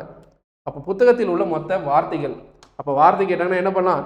ஒவ்வொரு 5 வார்த்தையிலையும் 20 வரி. அப்போ ஒவ்வொரு வரியிலையுமே 5 வார்த்தை இருக்குன்னா 20 வார்த்தையில் 20 வரிகளில் எத்தனை வார்த்தை இருக்குன்னு பார்க்கணும். என்ன வருது? 20 வரிகளில் இருக்கக்கூடிய வார்த்தைகளின் எண்ணிக்கை 100. அப்போ ஒவ்வொரு வரியிலையுமே நமக்கு எத்தனை இருக்கு? 200 பக்கங்கள் இருக்கா? இந்த 20 வரிகளில் 100 வார்த்தை இருக்குன்னா அப்போ 200 பக்கத்தில் எத்தனை வார்த்தை இருக்குன்னு பார்த்தீங்கன்னா இதை அப்படியே மல்டிபிள் பண்ணிடலாமா? மொத்தமாக இப்போ 200 பக்கத்தில் 20,000 வார்த்தைகளை கொண்டிருக்கும். உண்மையில இது மூணுத்தையும் மல்டிபிள் பண்ணியிருக்கோம், அவ்வளோதான். 200 20 5 இது எல்லாத்தையும் மல்டி 5 2 10 10 2 20 பக்கத்தில் ஒரு 3 0 அவ்வளோதாங்க. உடனே நம்ம சொல்கிறோம் இல்லையா, ஒரு மணி நேரத்தில் 60 நிமிஷம் இருக்குது, ஒவ்வொரு நிமிஷத்துலையும் 60 செகண்ட் இருக்குதுன்னு சொல்கிறோம் இல்லையா. அப்போ 1 ஹவரில் எத்தனை செகண்ட் இருக்குன்னு கேட்டால் இதையும் மல்டிபிள் பண்ணுறோமே, அதே கான்செப்ட் தான் இங்கேயுமே. சரியா? மொத்தம் மல்டிபிள் பண்ணினா ஆன்சர் கிடச்சிருச்சு. ஸோ அடுத்து இதே போலவே இங்கே சிமிலாரிட்டிஸ் பார்க்குறாங்க. 9 4 6 என்ன பண்ணால் 91 வரும். ஒரு மல்டிபிள் பண்ணியிருக்கிறாங்களான்னு பாருங்கள். இல்லை ஆட் பண்ணியிருந்தால் வரதுக்கு வாய்ப்பு இல்லையா? ஆட் பண்ணலாமா? 6 + 4 10, 10 + 9 19. 19 என்ன பண்ணியிருக்காங்க? அப்படியே ரிவர்ஸ் பண்ணி எழுதியிருக்காங்க. சரியா? அடுத்து 8 + 6 8 6 14, 14 + 4 18, 18 ரிவர்ஸ் பண்ணி 81 ஆட் பண்ணியிருக்காங்க. ஸோ அதே போலவே 5 + 9 14, 14 + 8 22, 22 ரிவர்ஸ் பண்ணிங்கனாலும் அதே 2 2 தான் எழுத முடியும். ஸோ அடுத்து நமக்கு தேவை 284, 2 + 8 10, 10 + 4 14. அப்போ 14 நீங்கள் மாற்றி எழுதுனா எப்படி எழுத முடியும்? 41ன்னு மாற்றி எழுத முடியும். Option B is the correct answer. So அடுத்து 1 முதல் 99 வரை எழுதும் பொழுது எத்தனை முறை 20 வருகிறது? இது நிறைய வாட்டி பார்த்துக்கிற கொஸ்டின் தான். 20 ஆன்சராக இருக்கும். பாருங்கள் எத்தனை முறை 8 வருதுன்னா 8 18 28 38 48 5 5 பிரித்து எழுதலாமா? 58 68 78 80 81 82 83 84 85 86 இது வரைக்கும் 15 ஆயிருக்கா? 87 88ல் 2 8 இருக்கும். இது கவனிக்கணும். 89 அப்புறமா எத்தனை? 98. அப்பாங்களாமா? இதில் ஒரு 5 10 10 இதில் ஒரு 15 சார் 19 வருது. அதான் சொன்னேன், இதில் 2ஆக வரணும். இப்போ இது வரும்போது 19ன்னு எடுத்துக்கிட்டோம். அப்போ இதில் வரும்போது என்னது? 2 8 இருக்கிறதால மொத்த கவுண்ட்டு 20ஆக வரணும். சரிங்களா? ஓகே. ஸோ அடுத்து நம்ம 1லேருந்து 100ன்னு பார்த்துருப்போம். ஸோ இங்கே அதே மாதிரி போர்ட் மாஸ் ரூல் தான். இதுவுமே சிம்பிளிஃபிகேஷன் சர்ட்ஸ் அண்ட் இண்டிசஸில் இது 25 ஸ்கொயர்னு எழுதலாமா? 625 25 ஸ்கொயர் எல்லாம் ஆல்ரெடி ஒரு 0.3 இருக்கு. அதாவது a power m whole power n எப்படி எழுதலாம்? இதனுடைய பெருக்கற் பலனை எழுதிக்கலாம். இது வந்து 25 பவர் 2ன்னு எழுதி ஹோல் பவரில் 0.3ன்னு எழுதிருக்கலாம். சரியா? இன்டூ அதே மாதிரி இங்கே 25 ஸ்கொயர் இன்டூ 0.2 டிவைடட் பை இங்கேயும் அதே போல் 25 பவரில் 0.7 25ல் பவரில் 0.3. சரிங்களா? அப்போ இதை என்ன பண்ணிக்கலாம்? அடுக்கு அதாவது அடிமானம் சமமாக இருந்து அடுக்குகள் வெவ்வேறு இருந்து நடுவில் பெருக்கல் குறி இருந்துச்சுன்னா அடுக்குகளை என்ன பண்ணிக்கலாம்? ப்ளஸ் பண்ணிக்கலாம். ஓகேவா? m + n. இப்போ ஃபஸ்ட் இது எப்படி எழுதலாம்னா 25 பவர் 0.6 பெருக்கல் 25 பவர் 0.4ன்னு எழுதலாம்.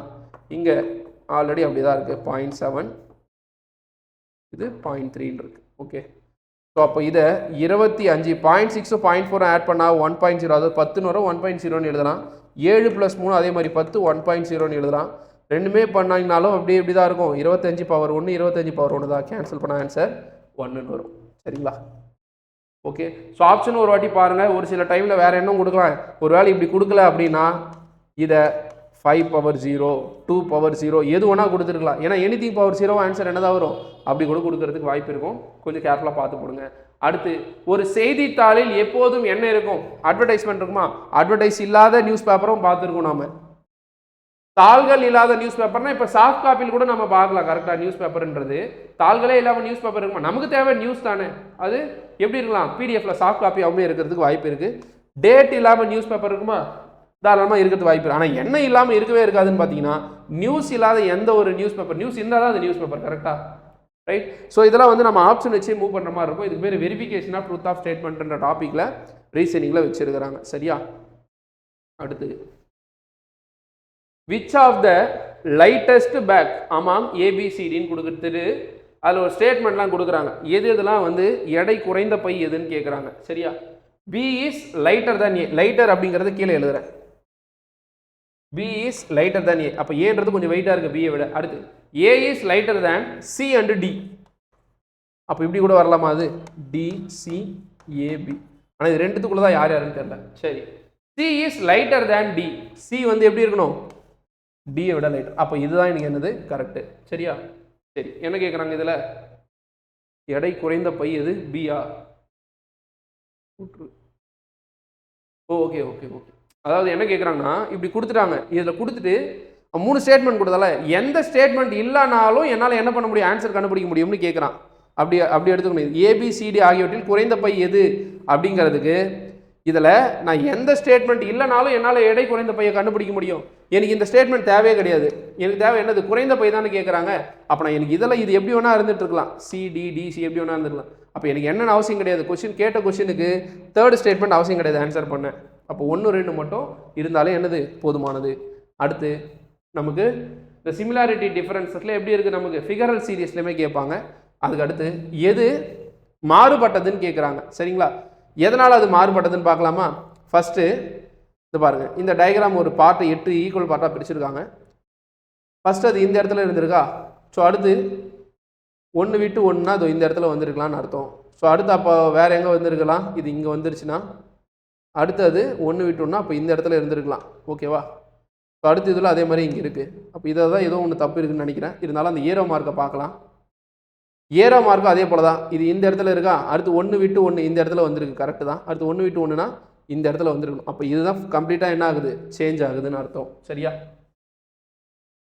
ஆக்சுவலாக இது இந்த ராங் சீரீஸில் இது மட்டும் தான் என்னது? தப்பாக இருக்குது. மிச்சம் எல்லாமே கரெக்டாக தான் இருக்குது. இங்கே அப்போ 1 விட்டு 1 இங்கே வருது. 1 விட்டு 1 இது கரெக்டாக தான் இருக்குது. ஸோ அப்போ ஆப்ஷன் சி தான் என்னது? வேறுபட்ட ஒன்று. அடுத்து இதில் வேறுபட்ட ஒன்று எதுன்னு கேட்குறான்.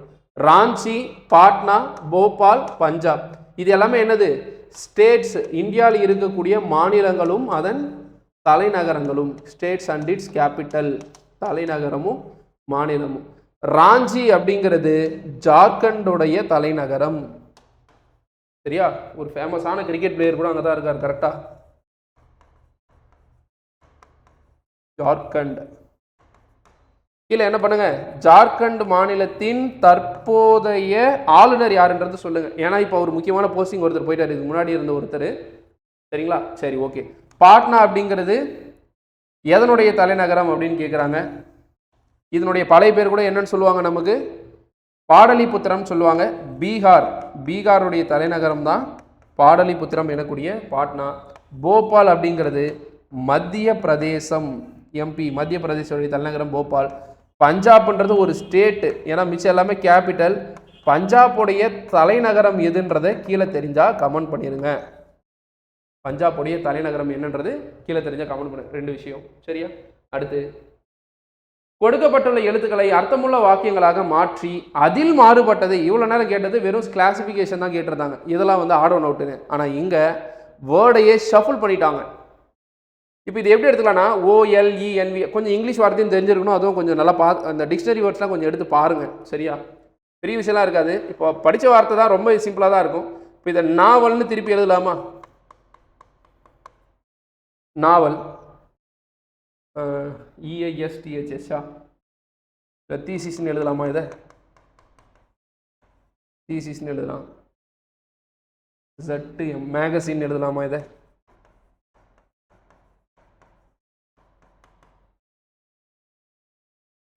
டிக்ஷனரி.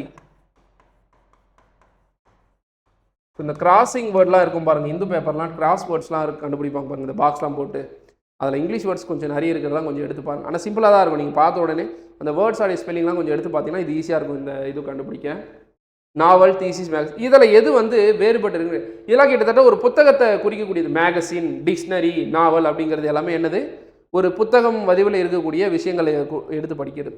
பட் தீசிஸ் அப்படிங்கிறத ஒரு ஆய்வு கட்டுரை எடுத்துக்கலாமா? முனைவர் பட்டம் வாங்குறது, PhD இப்படிலாம் படிக்கிறாங்கன்னா தீசிஸ் வந்து என்ன பண்ணணும், சப்மிட் பண்ணணும்னு சொல்லுவாங்க, ஆய்வு கட்டுரைன்னு சொல்லுவாங்க. அப்போ இதுதான் என்னது, இதுதான் நமக்கு அந்த புக் வடிவில் இல்லாததான் எடுத்துக்கலாம் சரிங்களா. ஸோ அப்போ மிச்சம் எல்லாமே ஓகே தான். அடுத்து 100 ஆண்டுகளில் கேலண்டர் சம் ஒன்று கேட்டிருக்காங்க பாருங்கள் சரியா. கேலண்டர் சம்மில் 100 ஆண்டுகளில் எத்தனை லீப் ஆண்டுகள் நமக்கு தெரியும். லீப் ஆண்டு எப்படி கண்டுபிடிக்கலாம்? இப்போ 2025ன்னு ஒரு ஆண்டு இருக்குது. இது லீப் ஆண்டா இல்லையான்றது எப்படி சொல்லலாம்னா, கடைசி 2 நம்பர் 4ஆல் வகுப்பு பண்ணும். அதாவது 4ஆல் வகுப்பட்டால் அது லீப் இயர் கரெக்டாக. ஆனால் ஒரு நூற்றாண்டு லீப் இயரான்றது கண்டுபிடிக்கிறதுக்கு நான் என்ன பண்ணோம்னா 400ஆல் வகுத்து பார்க்கணும்னு அர்த்தம் சரியா. அப்போ 100 வருஷத்தில் 100வது வருஷம் என்னன்னு கேட்டிங்கன்னா 4ஆல் டிவைட், ஆனால் அது லீப் இயர் கிடையாது. அதனால் மொத்தமாக இருக்கிறது எத்தனை இயர் தான் நமக்கு வரும்னு கேட்டிங்கன்னா, இப்போ 100 வருஷத்தில் எத்தனை நாள் இருக்குதுன்னு பாருங்கள். கிட்டத்தட்ட 25 நாள் வரும் சரியா. அப்போ சார் 25 லீப் இயருங்க, நான் தான் சொல்ல 100ன்றது நாட் ஏ லீப் இயர் சரியா. அப்போ 100 வருஷத்தில் எத்தனை இருக்கும், 24 லீப் இயர் தான் இருக்கும். ஏன்னா 100வது வருஷம் என்ன வருஷம், நார்மல் வருஷம் தான், ஒரு சாதாரண ஆண்டு. பிப்ரவரி 29ன்றது 100வது வருஷத்தில் இருந்திருக்காது. ஏன் ஈவன் 2100ன்றது கூட எடுத்து பாருங்கள் கேலண்டரில், பிப்ரவரியில் மொத்தமாக 28 தேதி மட்டும்தான் இருக்கும். ஏன்னா இது 400ஆல் வகுப்படாது. செஞ்சுரி இயர்லாம் லீப் இயர்ன்றது கண்டுபிடிக்கிறது இது 4ஆல் வகுப்பட்டுரும். ஆனால் இது லீப் இயர் கிடையாது. நூற்றாண்டுகள் லாஸ்ட்டில் 2 0 முடிஞ்சுன்னா நீங்கள் 400ஆல் வகுத்து பார்த்தா தான் அது லீப் இயராக இருக்கும். ஓகே, நெக்ஸ்ட்டு ஆகஸ்ட் 18 2014 திங்கட்கிழமை. ஆமாம், திங்கட்கிழமைன்னு சொல்லிட்டாங்க. சரி, பின்வரும் எந்த ஆண்டுகளில் ஆகஸ்ட் 18 ஆகஸ்ட் மறுபடியும் அதே தான் கேட்குறேன். ஆகஸ்ட் 18 எந்த கிழமைகள் இருக்கும்? அப்போ இது சேம் கேலண்டர் இயர்னு எடுத்துக்கலாமா? சேம் கேலண்டர் இயர்னா 28 6 11 11 இதை ஆட் பண்ணும். எனக்கு கொடுத்துருக்கிற வருஷம் எது இதில்? 2014 அப்புறமா எந்த கேலண்டர் ஆண்டு சேம் டேட்டில் வரும்னு கேட்குறாங்க. அப்போ 2014க்கு முன்னாடி இங்கே லீப் இயர் எது? 2012. அப்படியே லைனாக எழுதுங்க. 2013 2014 2015. அப்போ எனக்கு எதை கேட்குறாங்க கொஸ்டினில்? 2014 தான். அப்போ எனக்கு இதுதான் தேவை. 2014க்கு அப்புறமா எந்த ஆண்டு சார் எனக்கு அதே கேலண்டர் ஆண்டாக வரும், எல்லா நாளும் ஒரே கிழமையில் வரும்னு கேட்டிங்கன்னா 2025 தான். இது என்ன பண்ணுவாங்க, இது சேம் கேலண்டர் இருக்கு, டிவைட் பண்ணி பீதிலாம் போடும். இந்த மெத்தடில் போடுங்க, இது ஈஸி சரியா. இல்லைனா இப்படியும் போடலாம். 2014 இந்த ஆகஸ்ட் 18ஆம் தேதி என்ன கிழமை? திங்கட்கிழமையா? அப்போ 2015 என்னவாகும்?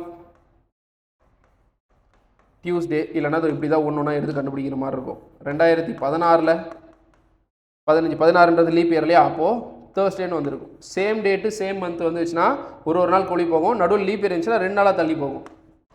2017 எனக்கு தேவை என்னது மண்டேன்னு எப்போ வருதுன்னு பார்க்கணும், எந்த வருஷத்தில் வருதுன்னு பார்க்கணும். 2017 ஃப்ரைடே. 2018 ஆகஸ்ட் 18 என்னவாக இருந்திருக்கும், சாட்டர்டேவாக இருந்திருக்கும். 2019 ஒரு நாள் தான், நார்மல் இயர் தான், சண்டே. ஆனால் 2020 மட்டும் என்ன இருக்கும், மண்டேவாக இருக்காது, டியூஸ்டேவாக இருக்கும். ஏன்னா இதெல்லாம் என்னது, லீப் இயர்ஸ்.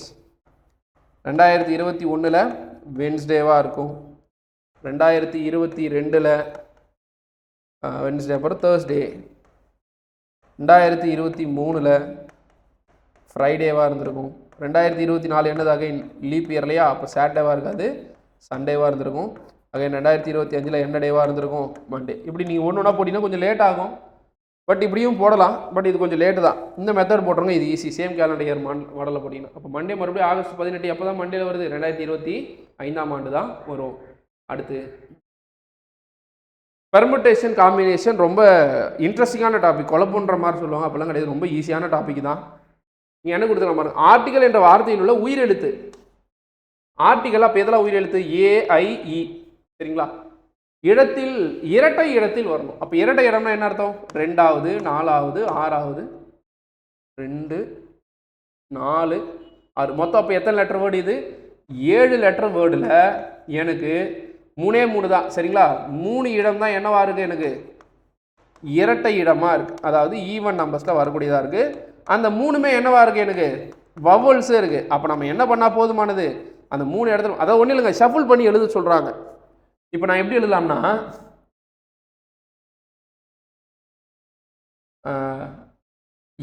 ARTICLEன்னு இருக்குன்னு வச்சுக்கோங்களேன். இப்போ உயிரெழுத்துக்கள் இருக்குல்ல, ஏ என்னென்ன இருக்குது இதில், AIE. இப்போ வந்து இது எப்படி எழுதுனா AIE, இது எப்படி எழுதலாமா. அப்போ இதை வேற எப்படி மிச்சம் இருக்கிற வார்த்தையில் வேற எப்படி இருக்கு பாருங்க. இதோ இந்த இடத்துல R எழுதலாமா, இந்த இடத்துல T எழுதலாமா, RT, அடுத்து CL, இந்த மாதிரி எழுதலாம். கரெக்டா. ஏன் இதே நான் வேற எப்படி எழுதலாம், T இந்த இடத்துல போடலாம், R இந்த மாதிரி ஷஃபிள் பண்ணி எத்தனை வழிகளில் என்னால் என்ன பண்ண முடியும், எத்தனை சரங்கள் உருவாக்க முடியும்னு கேட்குறான். இந்த மாதிரி மாற்றி மாற்றி போடலாமா, ஏ இந்த இடத்துல I போடலாம், ஐ இடத்துல E போடலாம், மாற்றி மாற்றி நம்ம எப்படி பண்ணிக்கலாம், அந்த மாதிரி எத்தனை வழிகளில் அமைக்க முடியும்னு கேட்குறான். இது கண்டுபிடிக்கிற முக்கியமான ட்ரிக்கு. கரெக்டாக 3 வவல்ஸ் 3 ஆர்டிகல் தான் இருக்கா. அப்போ இது என்ன அர்த்தம், வவல்ஸை 3 ஃபேக்டோரியல் இடத்துல என்ன பண்ணிக்கலாம்னா நம்ம அமைச்சிக்கலாம். அப்போ பேலன்ஸ் உள்ள கான்சோனன்ட் எத்தனை இருக்குது, RTCL 4 இருக்கு இல்லையா. கரெக்டாக பிளேஸ் எனக்கு எத்தனை தான் இருக்குது, ஃபர்ஸ்ட் பிளேஸு, தேர்டு பிளேஸு. அப்போ இதெல்லாம் ஆட் பிளேசஸ்ல இருக்குது. ஆட் பிளேசஸ் கரெக்டாக கான்சோனன்ட்டுக்கு நீங்கள் என்ன பண்ணிடலாம், உட்கார வச்சலாம்.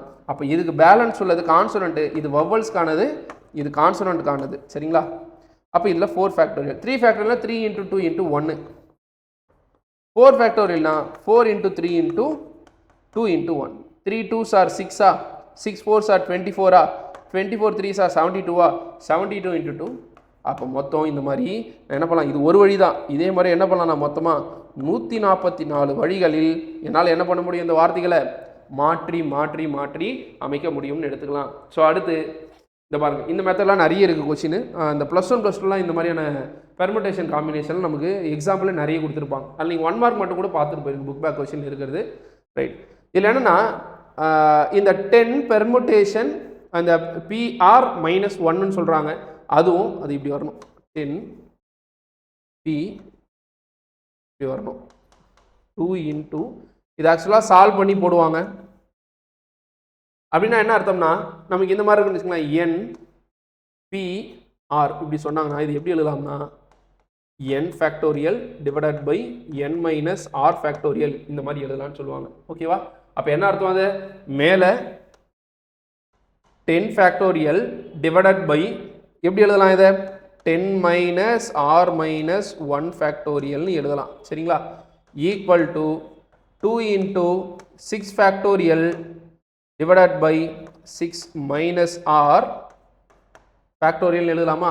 இது ஆக்சுவலாக இப்படி தான் எக்ஸ்பிளைன் பண்ணி எழுதுவாங்க, சரிங்களா. நீ கான்செப்ட் மட்டும் தெரிஞ்சு வச்சுங்க, இது பெருசாக வருது அப்படின்லாம் தேவை. 10 ஃபேக்டோரியல் என்ன அர்த்தம், 10லேருந்து ஆரம்பித்து 1 வரைக்கும் முடிக்கணும். 10 9 8 7 6, ஏன்னா இங்கேயும் 6 தான் வருது இல்லையா, கேன்சல் பண்ணுறதுக்கு இது ஈஸியாக இருக்கும், அதனால் இது அப்படியே நிறுத்திடுங்க.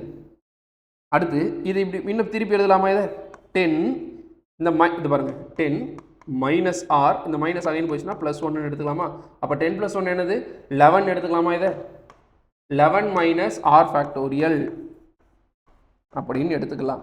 இங்கே equal to 2 into 6 factorial divided by 6 minus r factorial எடுத்துக்கலாமா? ஓகே, ஸோ இப்போ தான் சொல்கிறேன் 10 ஃபேக்டோரியல் 10 9 8 அப்போ 11 மைனஸ் ஆர்னா அப்போ 11 மைனஸ் ஆர் 10 மைனஸ் ஆர்னு அப்படியே நமக்கு என்ன ஆகும், ரீச் ஆகிட்டே போகும். இப்போ இந்த 6 ஃபேக்டோரியல் இந்த 6 ஃபேக்டோரியல் கேன்சல் பண்ணிடலாமா? அப்போ 10 into 9 into 8 into 7 equal to 11 minus r factorial 10 minus r factorial into 9 minus r factorial.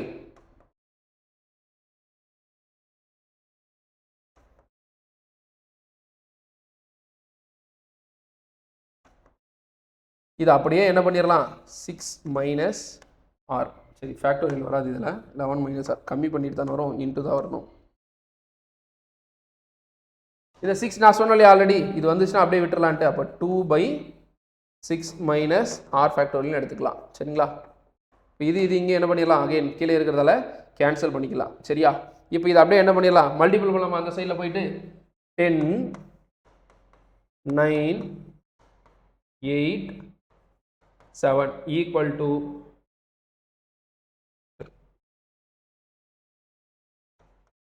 2 into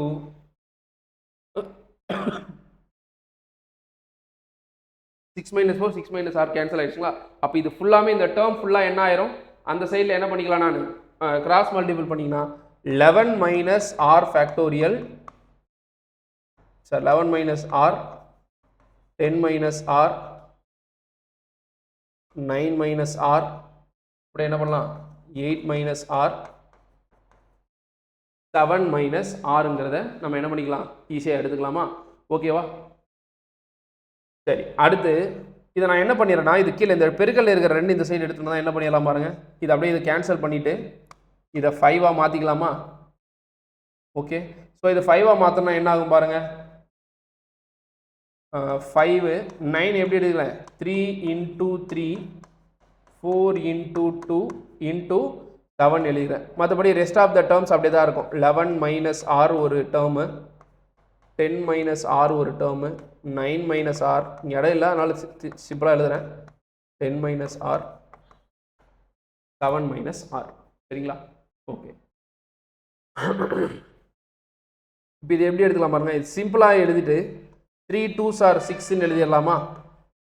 7 into 6 இது பாருங்க, இந்த 3 2s are 6 ஓகே, இந்த 7 ஓகே, இந்த 5 ஓகே. அடுத்து இந்த 4 அப்படியே எடுத்துக்கோங்க, இந்த 3 அப்படியே எடுத்துங்க. சரியா? மற்றபடி இருக்கிற டேர்ம் அப்படியே இங்கே வரும் 11 minus r. அதாவது என்ன அர்த்தம்னா, நீங்கள் இதில் ஏதாச்சும் ஒரு டேர்ம் எடுத்துங்க. அப்போ இந்த டேர்ம் என்ன அர்த்தம், 11 minus rக்கு இது ஈக்குவலாக இருக்குதுன்னு அர்த்தம். அப்போ ரெண்டாவது டேர்ம் என்ன அர்த்தம், இது 10 minus rக்கு ஈக்குவலாக இருக்குதுன்னு அர்த்தம். இது 9 minus rக்கு ஈக்குவலாக இருக்குதுன்னு அர்த்தம். இது 8 minus rக்கு ஈக்குவலாக இருக்குதுன்னு அர்த்தம். இது 7 minus rக்கு ஈக்குவலாக இருக்குது. ஏதாச்சும் ஒரு டேர்ம் மட்டும் நம்ம எடுத்திருந்தா, இப்போ 7 minus r 3யும் ஈக்குவல். அப்போ r அந்த சைடில் போயிடுச்சுன்னா 7 minus 3 4ன்னு எடுத்துக்கலாம். ஓகேவா? அப்போ ஆரோடைய வேல்யூ என்னது, இந்த இடத்துல நான் 4ன்னு எடுத்துக்கலான்னு அர்த்தம். சரிங்களா? ஓகே, இப்போ ஆருக்கு இங்கே நான் கொடுக்கக்கூடிய வேல்யூ 4. நெக்ஸ்ட்டு இங்கே கொடுத்துருக்காங்க பாருங்க, கொடுக்கப்பட்டுள்ளவற்றில் விடுபட்ட எண்ணைக்கு இன்சர்ட்டிங் த மிஸ்ஸிங் கேரக்டர். இதில் ஏதோ ஒரு வேல்யூ என்ன பண்ணியிருப்பாங்கன்னா எனக்கு கொடுத்துட்ருப்பாங்க. அதை நான் என்ன பண்ணணும்னா, இந்த மூணுத்தையும் ஏதோ ஒன்று பண்ணால் இந்த 14ங்கிற நம்பர் வருதா, அது என்னன்றதை நான் கண்டுபிடிக்கணும். சரியா? கண்டுபிடிக்கலாமா? இப்போ 1 + 2 + 3 இப்படி பண்ணுறேன்னு வச்சுக்கோங்களேன், என்ன ஆகும் பாருங்க, இதை நான் 3 + 2 5 5 + 1 6 தான் வருது. 6 எப்படி 14 ஆகாது. அப்போ நான் என்ன பண்ணேன்னா, இது ஒரு வேளை ஸ்கொயர் பண்ணி ஆட் பண்ணி பாருங்கள். 1 square 1 2 square 4 3 square 9. அப்போ 1 + 4 + 9 ஆட் பண்ணால் 14 கிடைக்குதா? ரைட். அதே போல் இது செக் பண்ணி பார்த்தலாமா, இந்த லாஜிக் தானே. 1 square 5 square 7 square 1 25 26 26 ஒரு 49 55 75 கரெக்டாக தான் வருது. அப்போ நான் என்ன பண்ணால் போதும், ஸ்கொயர் பண்ணி ஆட் பண்ணால் போதும். 6 square 36 ஒரு 4 40 40 ஒரு 4 square 16 56 வருமா? 36 ஒரு 4 40 40 ஒரு 16 56 is the correct answer. Square பண்ணி ஆட் பண்ணிங்கனாலே போதுமானது. சரியா? அடுத்து இது உங்களுக்கு கொஸ்டினில் இது கேரக்டர் மிஸ் ஆகும், இந்த Z2 எல்லாம் கொடுத்துருக்க மாட்டாங்க. இப்போ தான் பார்த்தோம், இந்த ஆல்ஃபபெட்டில் opposite AZ BY CX D W இந்த இவிலாம் வரும் பாருங்க. அப்போ எனக்கு கிடைக்கக்கூடியது அடுத்து என்ன வந்துருக்கணும், டிடபிள்யூன்னு வந்துருக்கும். இது ஆல்ரெடி கேட்ட கொஸ்டின் தான், ப்ரிலிம்ஸில் கேட்ட கொஸ்டின் தான். ஸோ அடுத்து நெக்ஸ்ட்டு 28 மாணவர்கள் கொண்ட வரிசையில் சக்தி என்பவர் இடது முனையிலிருந்து 12வது. அடுத்து அஜித் என்பவர் வலது முனையிலிருந்து 19வது.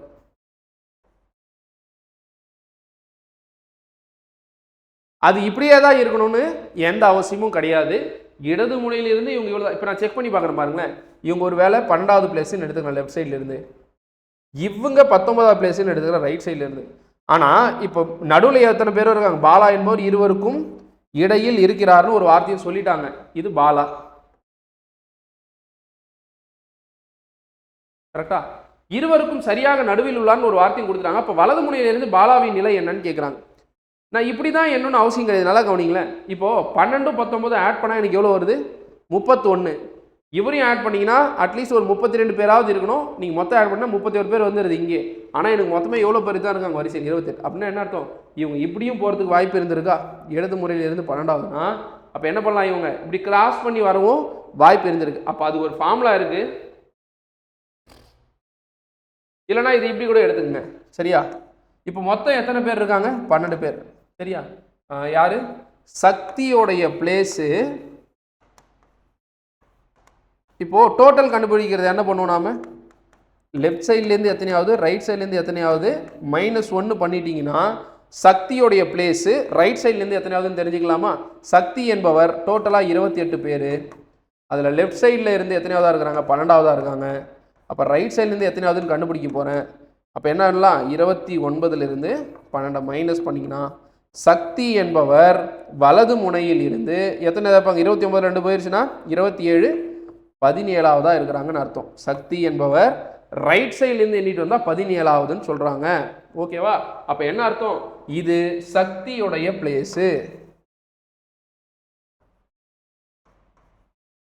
இதுதான் யாரு, சக்தி, கரெக்டா? அப்புறம் இங்க ஒருத்தர் கொடுத்துருக்காங்களா, இவங்களையும் கண்டுபிடிக்கலாமா? சக்தி அஜித், அஜித்தோடைய பிளேஸ் இப்போ கண்டுபிடிக்கலாமா? டோட்டல் கண்டுபிடிக்கணும்னா நம்ம எனக்கு தெரிஞ்சது லெஃப்ட்டு ரைட்டு -1 போடுறேன். அப்போ 28 பேரில் அஜித்ன்றவங்க லெஃப்ட் சைட்லேருந்து எத்தனாவது கண்டுபிடிக்க போகிறேன். ஏன்னா அஜித் கொஸ்டின் என்ன பண்ணாங்க, ரைட் சைட்லேருந்து எத்தனாவதுன்னு சொல்லிட்டாங்க. இப்போ 29லிருந்து 19 போச்சுன்னா அஜித் லெஃப்ட் சைட்லேருந்து 10வதாக இருக்கிறான்றது எனக்கு தெரிஞ்சிடும். அப்போ இது லெஃப்ட் சைட்லேருந்து 10வது. ஆனால் இங்கே உட்காந்துருக்கிறது யாரு, அஜித்து, கரெக்டா? ஓகேவா? இப்போ வாங்க, பாலான்றவர் என்ன கேட்குறாங்க, பாலாவின் நிலை என்னன்னு கேட்குறாங்க, சரியா? எங்கேருந்து, வலது முனையில் இருந்து பாலாவின் நிலை. ஆல்ரெடி அவங்க தான் சொல்லிட்டாங்களே, சக்தியா ஆல்ரெடி 17வது, இங்கே ஒரு 10, மொத்தமாக எத்தனை பேர் இருக்காங்க, 27 பேர். அவங்க சொல்லிட்டாங்க மொத்தமாக 28 பேர் தான்ட்டு. அப்போ இங்கே ஒரே ஒருத்தர் தான் இருப்பார், நடுவில் 2 பேர் நடுவில் ஒருத்தர் தான் இருக்கிறாருன்னு அர்த்தம். அது யார், அதுதான் பாலா. அப்போ வலது முனையிலிருந்து இவரே சக்தியை 17வது இடம், அடுத்து ஒருத்தர் உட்காந்துக்கு தான் யார், பாலா. அப்போ பாலா வலது முனையிலேருந்து எத்தனாவது இடம், இங்கே 17னா இவர் 18வது நபராக இருப்பாருன்னு அர்த்தம், கரெக்டுங்களா?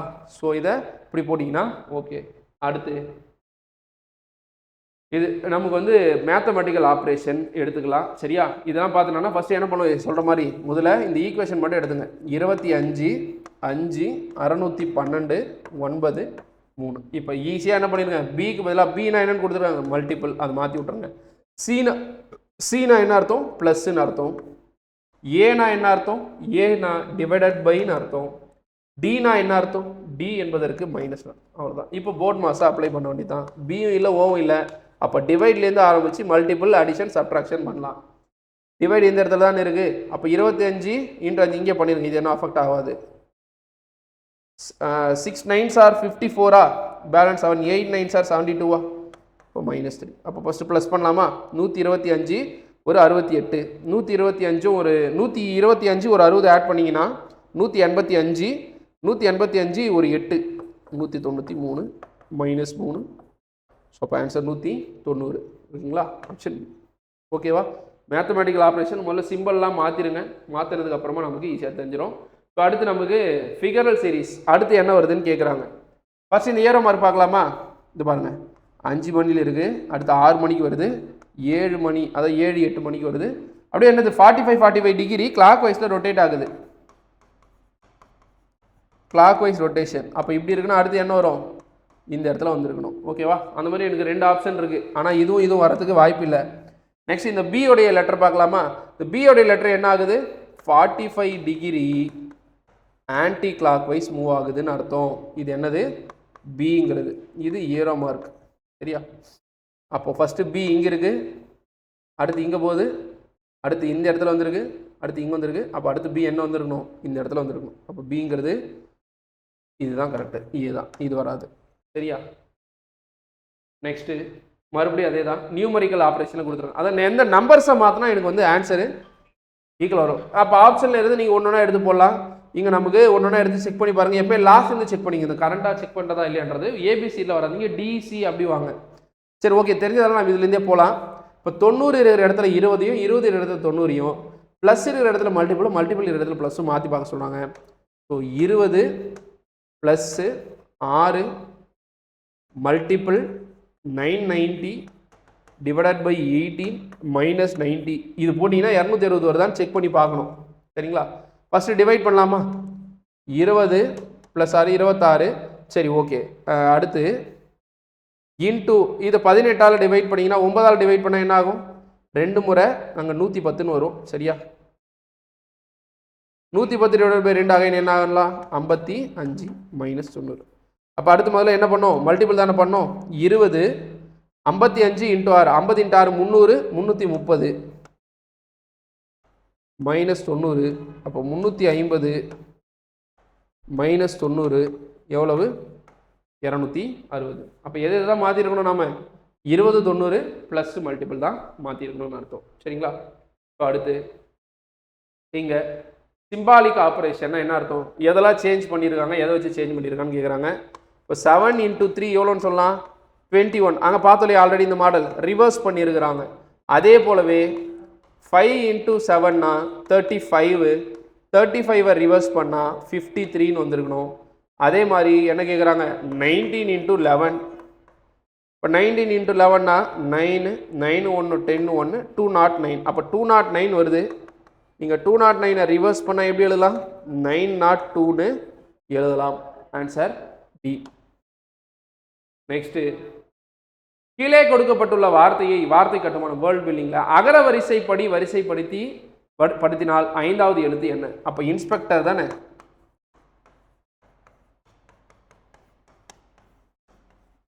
ஐங்கிறது 9வது, இது 14வது, இது 19வது லெட்டர், 16வது லெட்டர், 5வது லெட்டர், 3வது லெட்டர், T20, O15, R18. ஓகேவா? சரி, இப்போ இதில் எது வந்து 5வது லெட்டர்? அப்போ முதல்ல எது வரும் பாருங்கள். ஃபஸ்ட்டு ஏபிசிடியில் என்னும்போது நான் நம்பர் போட்டேன். அப்போ இதுதான் ஃபஸ்ட்டு வந்திருக்கணும். 3க்கு அப்புறமா 5, 5க்கு அப்புறமா 9, 9க்கு அப்புறமா என்ன வரலாம், 9க்கு அப்புறம் 14 வரலாம், 14க்கு அப்புறம் 15வது வரலாம். இதுதான் 5வது லெட்டர். ரைட்டா? அப்போ நீங்கள் மாற்றி எழுதியிருந்தால் இப்படி தான் எழுதியிருக்கணும். சரிங்களா? இல்லைனா நீங்கள் திருப்பி ஓடணும்னா மாற்றி எழுதுகிற மாதிரி எழுதிருக்கும். ஃபஸ்ட்டு என்னது, சி. சியா? அடுத்து என்ன எழுதணும், ஐ. ஐக்கு அப்புறமா தான் சரி ஐயா இ வரணும். சி இ ஐ என். நெக்ஸ்ட்டு ஓ வந்துடணும். 15க்கு அப்புறம் 16ஆ, பிஆர்எஸ் டி. இப்படி எழுதிருப்பீங்க. அப்போ 5வதுனா என்ன வரணும், 1 2 3 4 5 இப்படி எழுதலாம். சரிங்களா? அடுத்து ஸ்டேட்மெண்ட் கன்க்ளூஷனில் நமக்கு சிலாஜிசம் டாப்பிக்கை இன்க்ளூட் பண்ணியிருக்காங்க. இந்த சம்மு, ஆளு, நாட்டு இது மட்டும் பார்த்து வச்சுங்க. சம் இல்ஸ் ஆர் பிளானட்னு கொடுத்துருக்காங்க.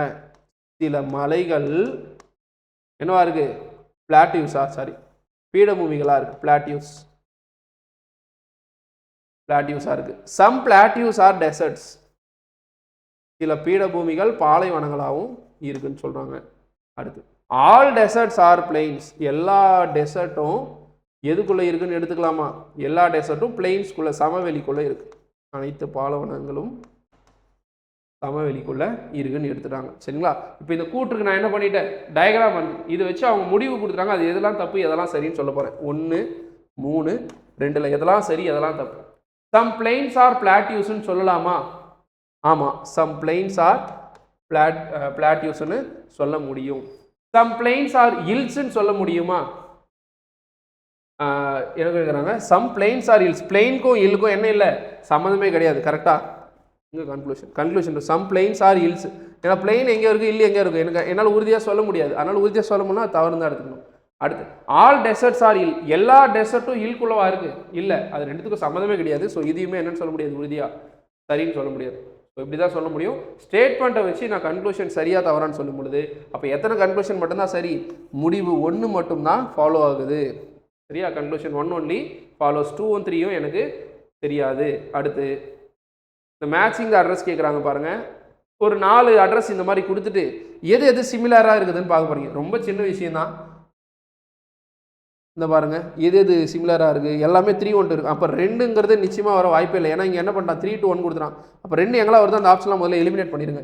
அப்போ 1 and 4 1 and 3 கண்டுபிடிக்கலாமா? 1 3 ஃபர்ஸ்ட் பாருங்க, எம் ராமகிருஷ்ணா 312 312 செக்டார் 2 பார் ஐவி உக்கு நகர் ஸ்பெல்லிங்கில் வச்சுருப்பாங்க. விசாகப்பட்டினம், இந்த பாருங்க பட்னமில் 2 T இருக்குது, இங்கே 1 T தான் இருக்குது. ரைட்? ஸோ அப்போது எனக்கு 3 வராது, 1 and 4 அப்போ ஆன்சராக இருக்க வாய்ப்பு இருக்குது. ரெண்டுமே பாருங்கள், ரெண்டும் சேம் தான். சரிங்களா? அடுத்து இது மிரர் இமேஜ். மிரர் இமேஜில் எனக்கு என்ன பண்ணுறாங்க, இது அப்படியே இந்த பக்கம் நமக்கு வைக்கணும். சரியா? இதை அப்படியே ஃப்ளிப் பண்ணி பாருங்கள். இங்கே வைக்கிறேன் பாருங்கள். எனக்கு மிரர் இமேஜில் என்னன்னு வரைஞ்சிருந்தா எனக்கு இப்படி கிடச்சிருக்கும். இதுக்கு ஒரு ட்ரிக் சொல்லுவாங்க, ஞாபகம் இருக்கா? எனக்கு லெஃப்ட் சைடில் வர்றது அப்படியே என்ன ஆகும், இந்த இடத்துல ரைட் சைடில் வரைகிற மாதிரி வரணும். இதோ இது அது பாருங்கள், இது ஃபுல்லாக கூட வரல, பாதிலே நிறுத்தணும் இதை. ஓகேவா? ரைட். அந்த மாதிரி எந்த இடத்துல வருதுன்னு பாருங்கள். எனக்கு இதோ இது வரவே இல்லை. இப்போ இது மேபி இருக்கலாம், இதுவும் மேபி இருக்கலாம், இதுவும் மேபி இருக்கிறதுக்கு வாய்ப்பு இருக்குது. கண்டிப்பாக அந்த கட்டம் எங்கே, இந்த சைடு ரைட் சைடுனா அது அப்படியே இந்த சைடு லெஃப்ட் சைடில் வந்திருக்கும். கரெக்டாக? ஓகே, இது எல்லாத்துலேயும் அப்படியே தான் இருக்குது. ஸோ இதை வச்சு நம்மளால் என்ன பண்ண முடியாது, எலிமினேட் பண்ண முடியாது. ஸோ அடுத்து வரேன் இந்த விஷயம், அதாவது இது கண்ணாடிக்கு இந்த பக்கம் இருக்கும்னா அப்போ இதுவும் எப்படி தான் இருக்கணும், இதுவும் இந்த மெத்தடில் தான் இருந்திருக்கணும். சரிங்களா? அப்போ அந்த மாதிரி எங்கே இருக்குது பாருங்கள், இது இருக்கா, இது இல்லவே இல்லை. அந்த மாதிரி இது இருக்குது, இதுவும் கரெக்டு தான். அப்போ அதுலேயே அந்த சின்ன பாட்டு நமக்கு எந்த பக்கம் வரணும் பாருங்கள், இது இந்த பக்கம் பார்த்த மாதிரி இருக்கா, அப்போ இது எந்த பக்கம் பார்த்த மாதிரி இருக்கணும், இதோ கரெக்டு தான். இது மேல் நோக்கி பார்த்த மாதிரி இருக்கணும், அது ரைட் சைட்லேருந்து அது லெஃப்ட் சைடு. மிரர் இமேஜுங்கிறது லெஃப்ட் ரைட் காம்பினேஷன் தான். லெஃப்ட்டில் இருக்கிற ரைட்டில் வரணும், ரைட்டில் இருக்கிறது லெஃப்ட்டில் வரணும். இந்த காம்பினேஷன் தெரிஞ்சிருந்தால் போதும். இது போகிறதுக்கு ஒரு ட்ரிக்ஸ் இருக்குது, தெரியும் இல்லையா? பேப்பரில் வரைஞ்சிட்டு கொஞ்சம் டார்க்காக வரைஞ்சிட்டு அந்த பேப்பரை அப்படியே திருப்பிட்டு நீங்கள் வரைஞ்சி பார்க்கணும். அதை அப்படியே ட்ரேஸ் பண்ணிங்கன்னு வச்சுக்கோங்களேன், உங்களுக்கு கிடைக்கக்கூடியது மிரர் இமேஜ். அதுதான் இருக்கும். நீங்கள் இந்த டயக்ராம் வரைஞ்சிருங்க ஒரு பேப்பரில், எம்டி பேப்பரில் வரைஞ்சிட்டு அதை அப்படியே திருப்பி பாருங்கள். திருப்பி அது லைட்டாக தெரியும், அது மேலே ஸ்கேலோ இல்லை இது பென்சிலோ பென்னோ வச்சு வரைஞ்சிங்கன்னா அதுதான் மிரர் இமேஜ். மிரர் இமேஜை தலைக்கிற திருப்பினா உங்களுக்கு வாட்டர் இமேஜ் கிடைக்கும். ஸோ ஆன்சர் அப்போது நமக்கு என்னது, சி தான் கரெக்டான ஆன்சர். அடுத்து எத்தனை முக்கோணங்கள் இருக்குது? சரியா? இது 13 சொல்லிலாம் நிறைய போட்டிருப்போம். பட் இருந்தாலுமே கவுண்ட் பண்ணி போகிறது தான் எப்படி போகிறதுன்னு பார்க்குறேங்க. 1 2 3 தனித்தனியாக பாருங்கள். 4 5 6 7 8 9 தனித்தனியாக பார்க்கும்பொழுது எனக்கு 9 எடுத்துக்கலாமா? 1 2 இது ஒரு முக்கோணம், இது ஒரு முக்கோணம், 4 5 6 7 8 தனித்தனியாக பார்க்கும்போதே எனக்கு 9 முக்கோணம் வந்துடுச்சு. இப்போ இதில் 10வது முக்கோணமாக நான் எதை எடுத்துக்கிறேன்னா 6 7 8 9 இது எல்லாத்தையும் சேர்த்து பாருங்கள். இது 10வது முக்கோணமாக இருந்திருக்கிறதுக்கு வாய்ப்பு இருக்குது.